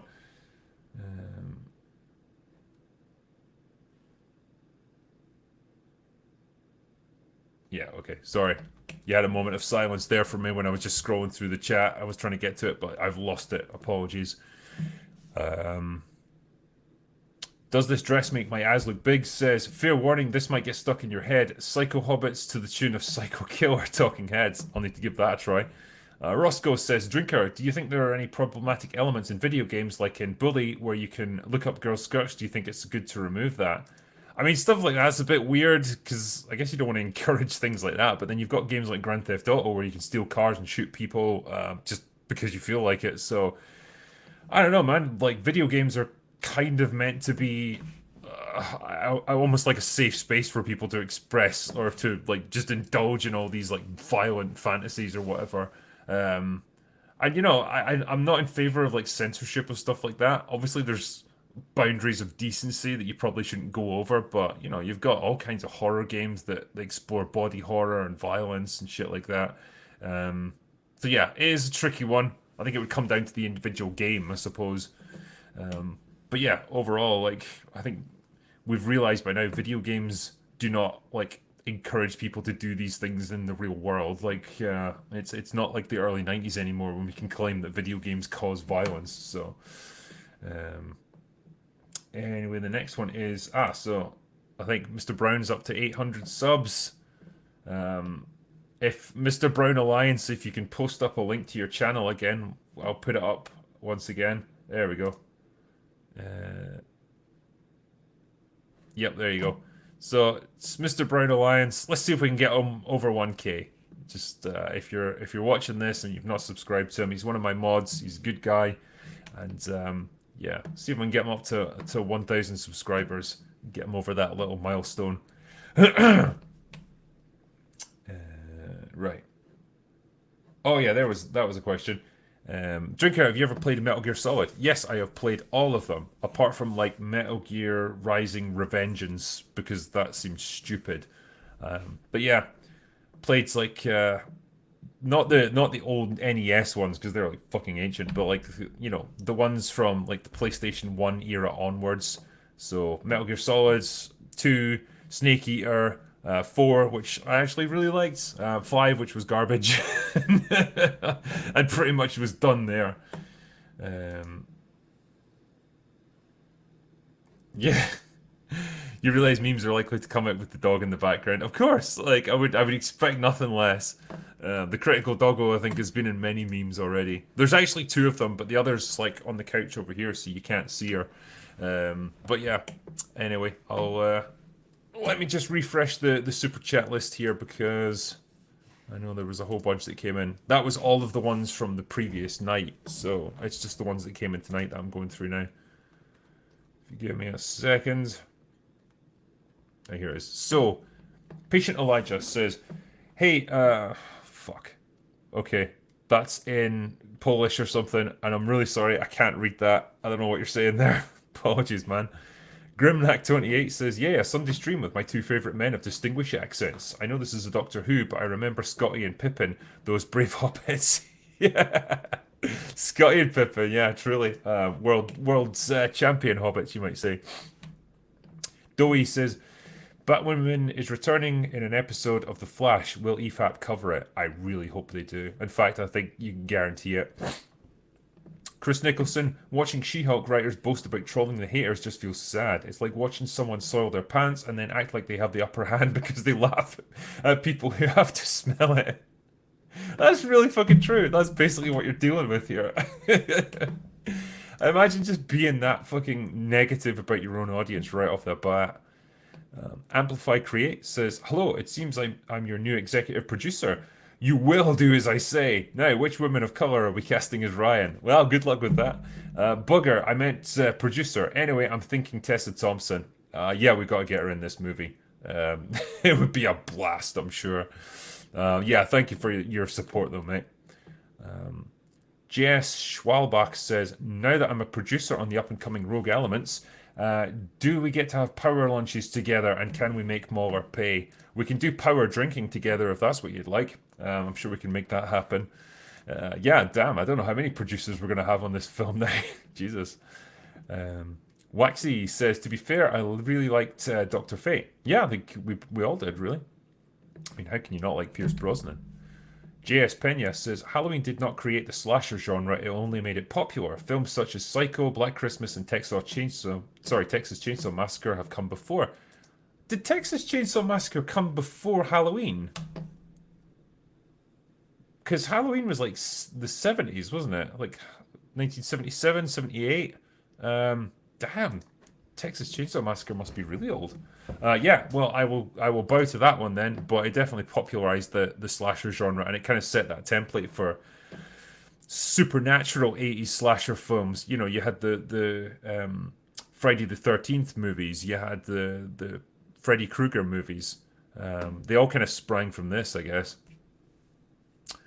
Pickle Pepper 900 says, "Have you seen No Escape? Intense as hell movie with Owen Wilson and Pierce Brosnan that I think most people are missing out on. Very underrated." No, actually, never heard of that one. There's another No Escape movie that's got Ray Liotta and Lance Henriksen, and where they're on like an island, like a penal colony on some island somewhere, and they got to escape from that. Don't know about this one though. Moondoggy says, "I really like the heroes and villains. It felt like an episode of Justice League Unlimited. Main heroes and some greenhorns tagging along." Yeah, that's true. I mean, yeah, Atom Smasher and Cyclone were just very much the rookies. Claudio Rogajan says, "Random, but have you seen The Faculty? It's a fun movie." Yes, I have. That's like the alien invasion one. Yeah, it's pretty good. Ginger Phillips says, "Thank God this era is over and our boy 10 is back." Yes, indeed. Waylon Bicephus says, "Well, I don't know how long he's going to be back. That's the problem. I would love it if he did another run, but I think it'll just be for a special, and then the new guy will take over." Waylon Bicephus says, "I like beer. It makes me a jolly good fellow." Doesn't it, for everyone? He also says, "It helps me unwind and makes me feel happy and mellow. Whiskey's too rough, champagne costs too much, and vodka always puts my mouth in gear." Indeed, man. Claudio Rogajan, Atom Smasher sounds like Ryan Reynolds a bit. He does, yeah, and he looks like him. Josh Kelsey gave me $10. Thank you. Rob the Builder says, "Drinker, finished Dark Harvest yesterday. I noticed a hot fuzz nod at the end, you sneaky bastard. Good read, and it's really complemented by the scores for Shaun of the Dead and Dead by Daylight." Nice one, thank you, man. Cambert Runs says, "Black Adam feels like 2 hours of Dwayne Johnson on an ego trip. Some good bits, but really felt stupid at parts." Yeah, I mean, I don't think he was as bad as he normally is, in that he wasn't just being Dwayne Johnson. Like, there was a slightly darker element to him. Not amazing by any stretch, but yeah, he wasn't terrible in it, put it that way. Hypnotoad, yeah. All hail the Hypnotoad. Cheers, gents. Drinker, I wanted to ask if you have seen the new Netflix adaptation of All Quiet on the Western Front, and if so, any thoughts? I've seen the trailer for it, haven't watched the actual film yet. Is it Netflix that's doing that? I thought it was a theatrical thing, but hey, yeah, looking forward to watching it one way or the other. Rob the Builder says, "Here's a drunken question. Would you want Nick Cage or Steven Seagal cast as Becker? Also, what do you use for editing your videos?" I would want both of them cast as Becker simultaneously. The thought of Steven Seagal doing that movie would be incredible. But yeah, editing software that is VideoPad Professional I use. It's a nice, relatively simple timeline-based editor, but you know, it's got enough like editing tools that you can do pretty much everything I need to do on it. You know, anyone who's watched my videos know they're not exactly sophisticated when it comes to editing, so that's more than enough for me. Next one is from Tord, who says, "Initially in the comics, Atom Smasher had no superpowers. He was just a short guy that fought crime." Well, that's a bit shit then. He's definitely improved in that respect. Yum Yum Eat 'em Up says, "Hail Drinker, watched your playthrough of Remake earlier this week and wondered when we're going to get part 2. Not many days left in Spooktober." I know, I'm very much aware of that. It didn't help that I was away for a week. It was literally the last thing I did before I went away. It was like I played Resident Evil, and then that next morning I flew out to New York. And since I've been back, I've been pretty much all in on video production, doing these live streams. But yeah, hopefully tomorrow I would really like to do it, because I want to do a complete playthrough of Resident Evil Remake, certainly before we get to the end of the month. So it's not a hugely long or difficult game, so I should be able to do it. So yeah, hopefully tomorrow night. Roscoe says, "Drinker, you could make a response for a statement on actual fandom and organized chaos's videos on you. There is literally slandering you for views." Well, fair enough. I mean, this is, I guess, the thing that happens when your channel gets to a certain level. You get ankle biters who are just trying to like farm you for views, and so they'll come after you. I've had a few people do it in the past, and for the most part, I just don't give a shit. Like, if it's little channels that you know, they can't really do much, and you know they're doing it because they want attention, and I just don't engage with it. I'm not going to waste my time responding to it because, you know, especially if it's a small channel with like a few thousand subscribers, like punching down at that is a bit shitty behavior. And I certainly don't waste time responding on social media or getting into arguments with people because it's literally not worth your time. It's just a complete drain on your life. So let them do it. I don't give a shit. Nick Macovina says, finally gets to catch you gents live. Thanks for making the day off. Awesome. Thank you. Also, have either of you seen Harry Brown, old Michael Caine being a vigilante badass? 2 thumbs up. I think I have seen that, yeah. Yeah, because it was like Michael Caine maybe 20 years ago or something. Yeah, I remember it being pretty good from what I recall. What was the next one? Someone was asking me as well. I can't see it in the chat there because it scrolled by, but it's that Fallout power armor in the back. It is indeed that one on the middle shelf. Yeah, it's a suit of power armor that you can. I think Bethesda themselves produced it, but yeah. Either way, it's really fucking cool. It's you have to assemble it, and it comes with all the like, you know, mini nuke launcher and stuff. So, yeah, that's my Fallout shelf. So I've got like a couple of games. I've got a Fat Boy nuke there as well, and some like power cells and stuff. So I quite like it. Yeah, the top one you can't really see properly because the light's shining off it, but that's all like Resident Evil stuff. Yeah. Next one is from.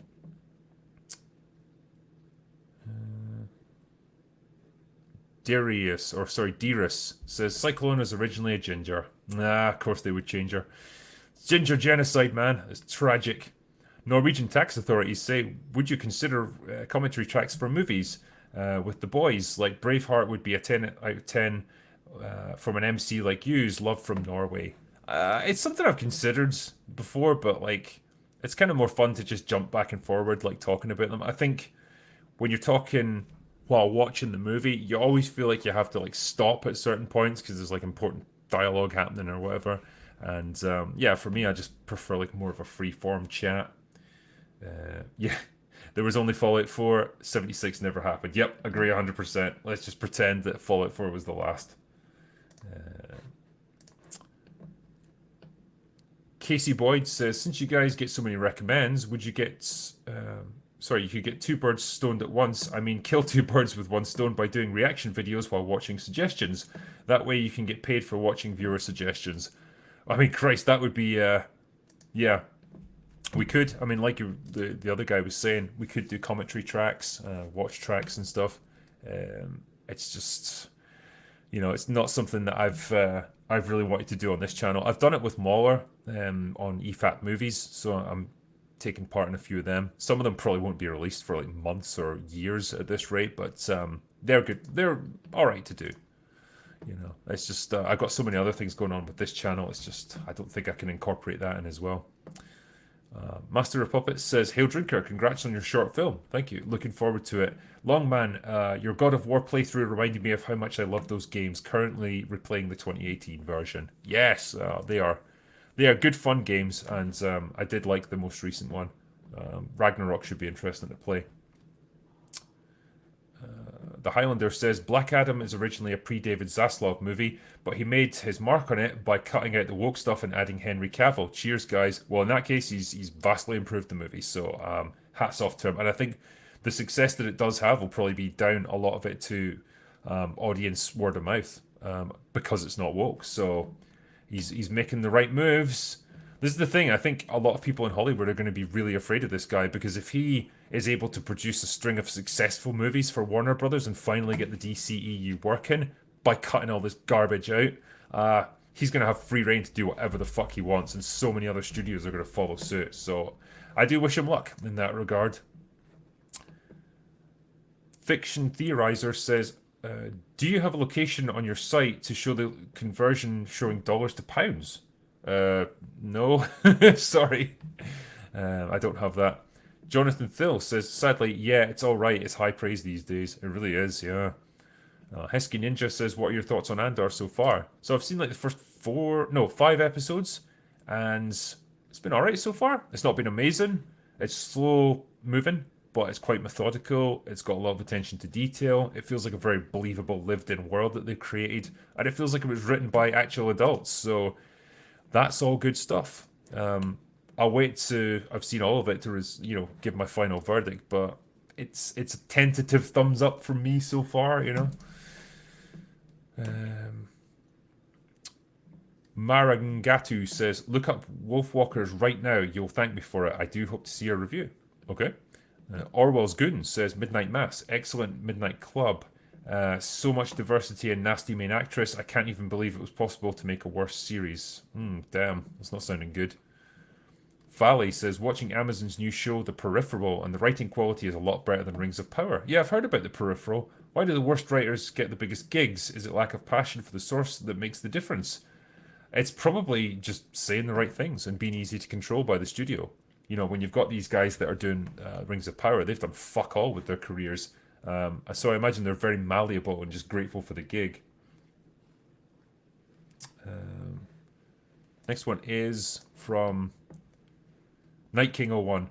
I know no one cares about Intergang, but come on, we go from a mafia supplied by Darkseid in the comics to generic PMC Eastern European garbage. Yeah, they needed a lot more build-up. I had no idea who they were, what they wanted, or anything. They were just generic bad guys.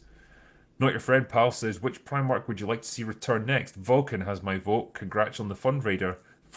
Sorry. Thank you very much, man. I very much appreciate it. Who would I like to see come back? Lionel Johnson, I think would be quite cool. He's obviously got a tragic, backstory and stuff with the Dark Angels and like the civil war that they fought amongst themselves.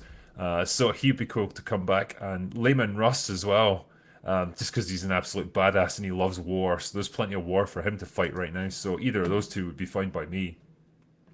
Rebound says, hey Drinker, fellow Scott here. I'm looking to get started on your novels. Which one should I start with? I have 6 Audible tokens to use. Thanks, lad. So the first one to start with would be Redemption, because that's the first in the Ryan Drake series, so makes sense to start there, I guess. Claudia Rogajan, Black Adam felt like a pilot episode drawn out. A little bit, yeah, there wasn't a huge amount of plot there. Waylon Bicephus, have you guys ever read The Dark Knight Returns? No, but I know that it was like instrumental in turning around the whole like ethos of comic books and making them so much darker and more gritty, so it's meant to be fantastic. Appion says, have you ever seen Fallen, Denzel and John Goodman? I feel like I have, yeah. I couldn't tell you much about it though, I don't remember much. I just remember the name. Judith Forever says, thoughts on Werewolf by Night? I loved it. We haven't seen it yet, but apparently it's meant to be quite good. Video Bro says, big fan of your work, Mr. Drinker. Was wondering what you thought of True Grit remake with Jeff Bridges. I really liked it. I thought, because it was John Wayne who played the main character before. I thought Jeff Bridges was a good substitute for him. He did a good job, and overall I liked the movie. There was good action, good character work, good dialogue, good performances. So all good stuff. Why is the critical doggo moving? You're not supposed to move. I feel like I can't do anything until he stops because it's distracted me. There you go. Down. There we go. And the doggo has landed. Next one is from Casey Boyd, who says, Cowboy Bebop is based on Western film noir, so I'm not surprised you liked it, Drinker. Yeah, that's pretty much what you get from it. It's strange because most of the popular Eastern media is inspired by classic Western stories. Ironic, isn't it? Yeah, it's like they just take it and sort of repurpose it and do it better. But hey, I wish them the best of luck because they're outdoing Hollywood these days. Tom Abella says, any interest in TTRPGs? Would love to see you behind the DM screen doing a critical drinker role. Tabletop role-playing games. Yeah, I mean, it's not quite my thing, I'm afraid, but I like to think I could be a mean dungeon master if I got the chance. Hey Hardy says, Drinker, can you fill your diversity quota in your movie by making one character identify as something different in every other scene? That'd be amazing, actually. Yeah, I need to keep that in mind. RRTNZ. Drinker, I want to recommend the forgotten 90s thriller, Rising Sun. Yeah, Sean Connery, Wesley Snipes, murder mystery, kinky sex, and Japanese culture. Cheers. Yeah, I remember that being quite good, actually. It was a bit goofy seeing Sean Connery in it, but yeah, I sort of remember it just being one of those. It's a very 90s kind of movie. Put it that way. Yeah, good fun. Jason Sorensen says, fuck off show. Thanks.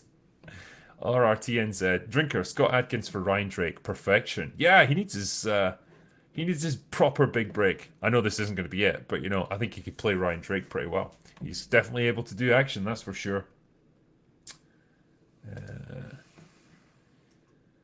James G. Have you seen Gangs of London? It's one of the best shows I've seen. It's a great British show that's highly underrated. I'd love to hear you take on the show. Season 1 was 2020, Season 2 is now. Yeah, I'm seeing it advertised everywhere at the moment. I heard great things about it when Season 1 was out, so I am interested. M. Blake Edwards says, Hail Drinker and MauLer, give your minds a good cleanse in the deep end and watch 2011's The Sunset Limited by Cormac McCarthy. I would really enjoy your thoughts. Keep up the amazing work, lads. Cool, thank you. I mean, it's I don't know much about it. I've seen The Road and I've read the book. That's a proper bleak one, but I haven't seen The Sunset Limited. Video Bro says Chicken Run from 2000 did a way better job making a strong female character, Ginger. The writers of Rings of Power would do well to learn from that movie. I mean, they do well to learn from practically any movie at this point, really. Ominous Flare says, I mean, if you want to talk female heroes, we had Xena, Buffy, the Sarah Connor Chronicles, Alias, etc. It's as if strong female characters were always around. Exactly. They've been done so many times and so much better than what we're getting now. And nobody had a problem with them back then. MP says, as per Timeless Children, Riversong is a Time Lord because the Doctor knocked up Amy. He then went to sleep her daughter. Let that sink in. That sounds horrific. Talantis says, hi Drinker, a long-time listener. Here's $1 for your deep booze cellar, you glorious bastard. Thank you.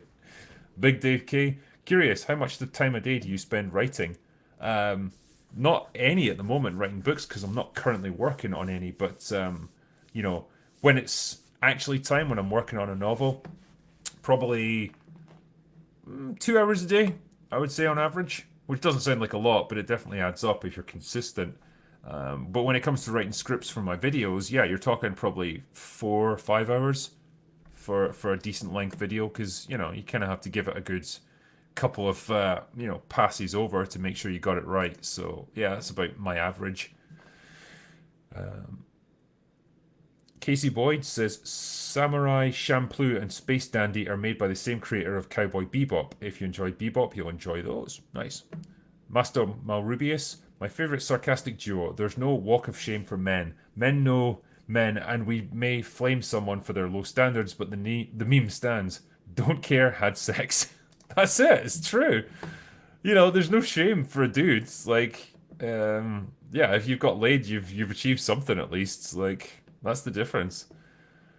Tord says, Nando called She-Hulk the best MCU show and called you Drinker out specifically. He said you would false flag him if he played clips from your videos. That's not true. I don't even know who Nando is. And I'm pretty sure I don't care. Yeah. What is he saying? Yeah, called me out. Oh no, I've been called out by a guy named after a chicken restaurant. You know what? I'll find a way to cope with it, I'm sure. Russell from Kirkland says, hey Drinker, have you seen the sci-fi movie Sunshine? Yes, my wife is a writer and it's her all-time favourite movie. We really appreciate your perspective and we'd love to hear your thoughts on it. Yeah, so like I was talking about this earlier, obviously it's sci-fi based, it's got elements of horror, it's got kind of deep contemplative scenes talking about, the nature of existence and like what it's all about, what's, how much of it is worth fighting for, and the whole like nature of human survival is all kind of tied up into this film. So it's an interesting one. Been a few years since I've seen it, but I remember it being pretty damn good at the time. So it would be quite a good one to revisit, I think. Marksman of 117B. So this is a long one. Drinker, you may want to later reach out to fellow YouTuber and indie filmmaker Evan Royalty. Over 10 years of experience and made many fan films. He has done both CGI and live-action films. He's currently filming a Stalker fan film in South Carolina at a 1970s decommissioned nuclear plant. That's cool as fuck.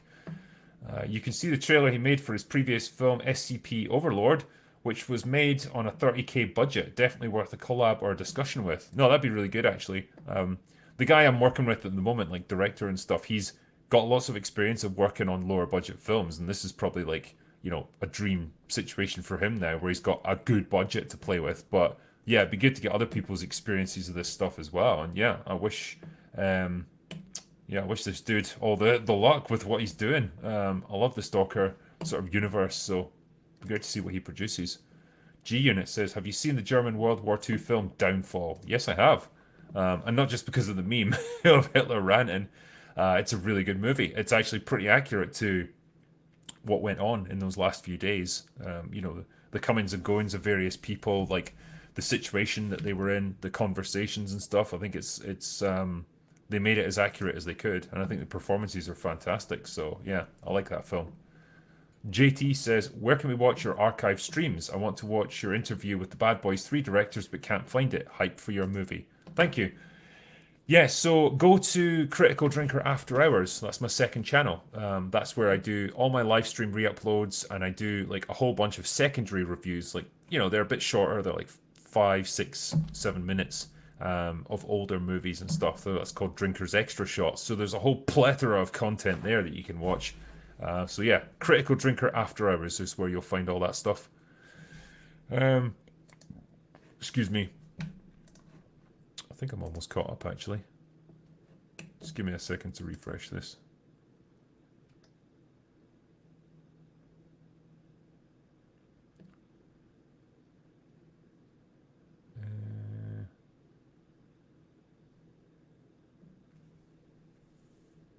Sorry, I'm just scrolling back through. Oh yeah, here it is. The Real Haltonator says, Drinker, how do garbage collectors take their jokes?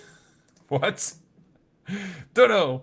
Timothy Hennigar says, Drinker. Right. Real Holtzonator says, literally. I think you got caught up by someone else there. Yeah. Very good. Timothy Hennigar says, Drinker, I wanted to say I love your commentary and satire on movies, shows, and so on. I plan to be a writer myself. If there had to be an actor for the Doctor, it's Idris Elba for the win. I think Idris Elba could play it well, yeah. He's got like a more like reserved style of acting. I kind of wonder how you would play that, like a big exuberant character like the Doctor, but maybe it'd be more like cool and under control.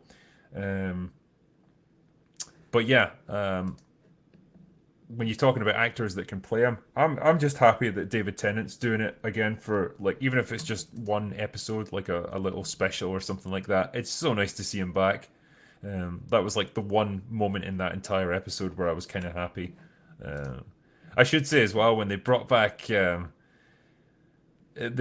Ace and Tegan. Like, I don't really remember Tegan, but I remember Ace from back in the day, and like, fuck me, like, I feel like that actress basically hasn't done any acting since like the 1980s, and she was brought back for this, and like, she was absolutely useless. I mean, God bless her that she was back, and they got a couple of the old companions back. But damn, they could have could perhaps have taken a bit of time to prepare, I would say. Next one is Sub-Zero Pingu Drive says, that's a great name. Hi Drinker, I have a little review recommendation. Have you heard of Heartstopper before? It's so bad that it makes She-Hulk look good. Jesus, that's a tough one, but no, I haven't seen that. Patient Elijah says, hey Drinker, why didn't you just Google Translate on the Polish super chat I sent you? Here it is again. Okay, bear with me everyone while I bring up Google Translate. Right. God knows what this is going to be, but I will put it in and just see what we get. Hey Drinker, I just want to let you know that you're one of my favorite YouTubers. Aw, thank you. That warms the ashes of my cold black heart, and it was worth taking the time to translate it, so thanks, man. John Smith says, The Fly 1986 and The Blob 1988. Reviews one day, maybe. Yeah, The Fly, God, I'd forgotten about that. That's some proper, like, body horror right there. Yeah, I would happily do that. I've always got a bad feeling towards The Fly too, because they kill a doggo in it, and that makes me mad.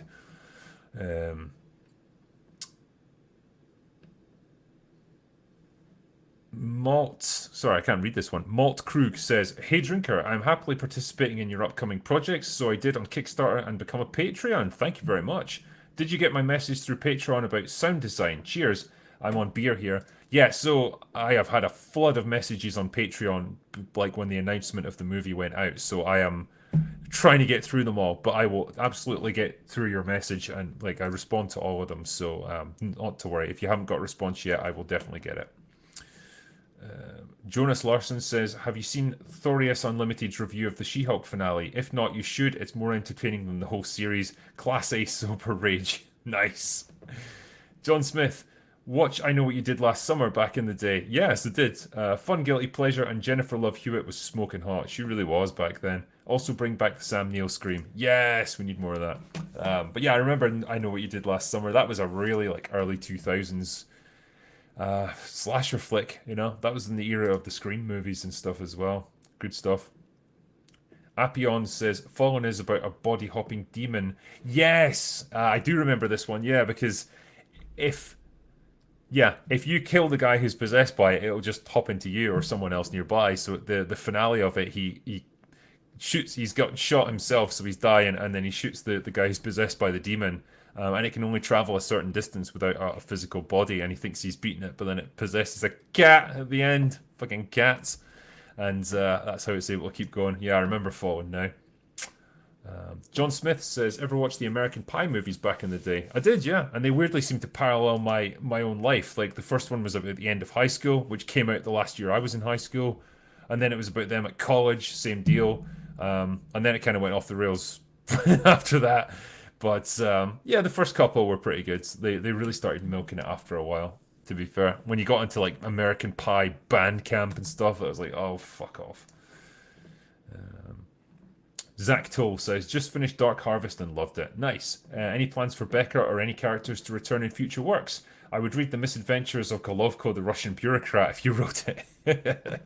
Yeah, I could potentially do more books with Becker in them. I've left that door open, so we'll see how Dark Harvest does, I guess, when we get the sort of sales numbers in and make our decision then.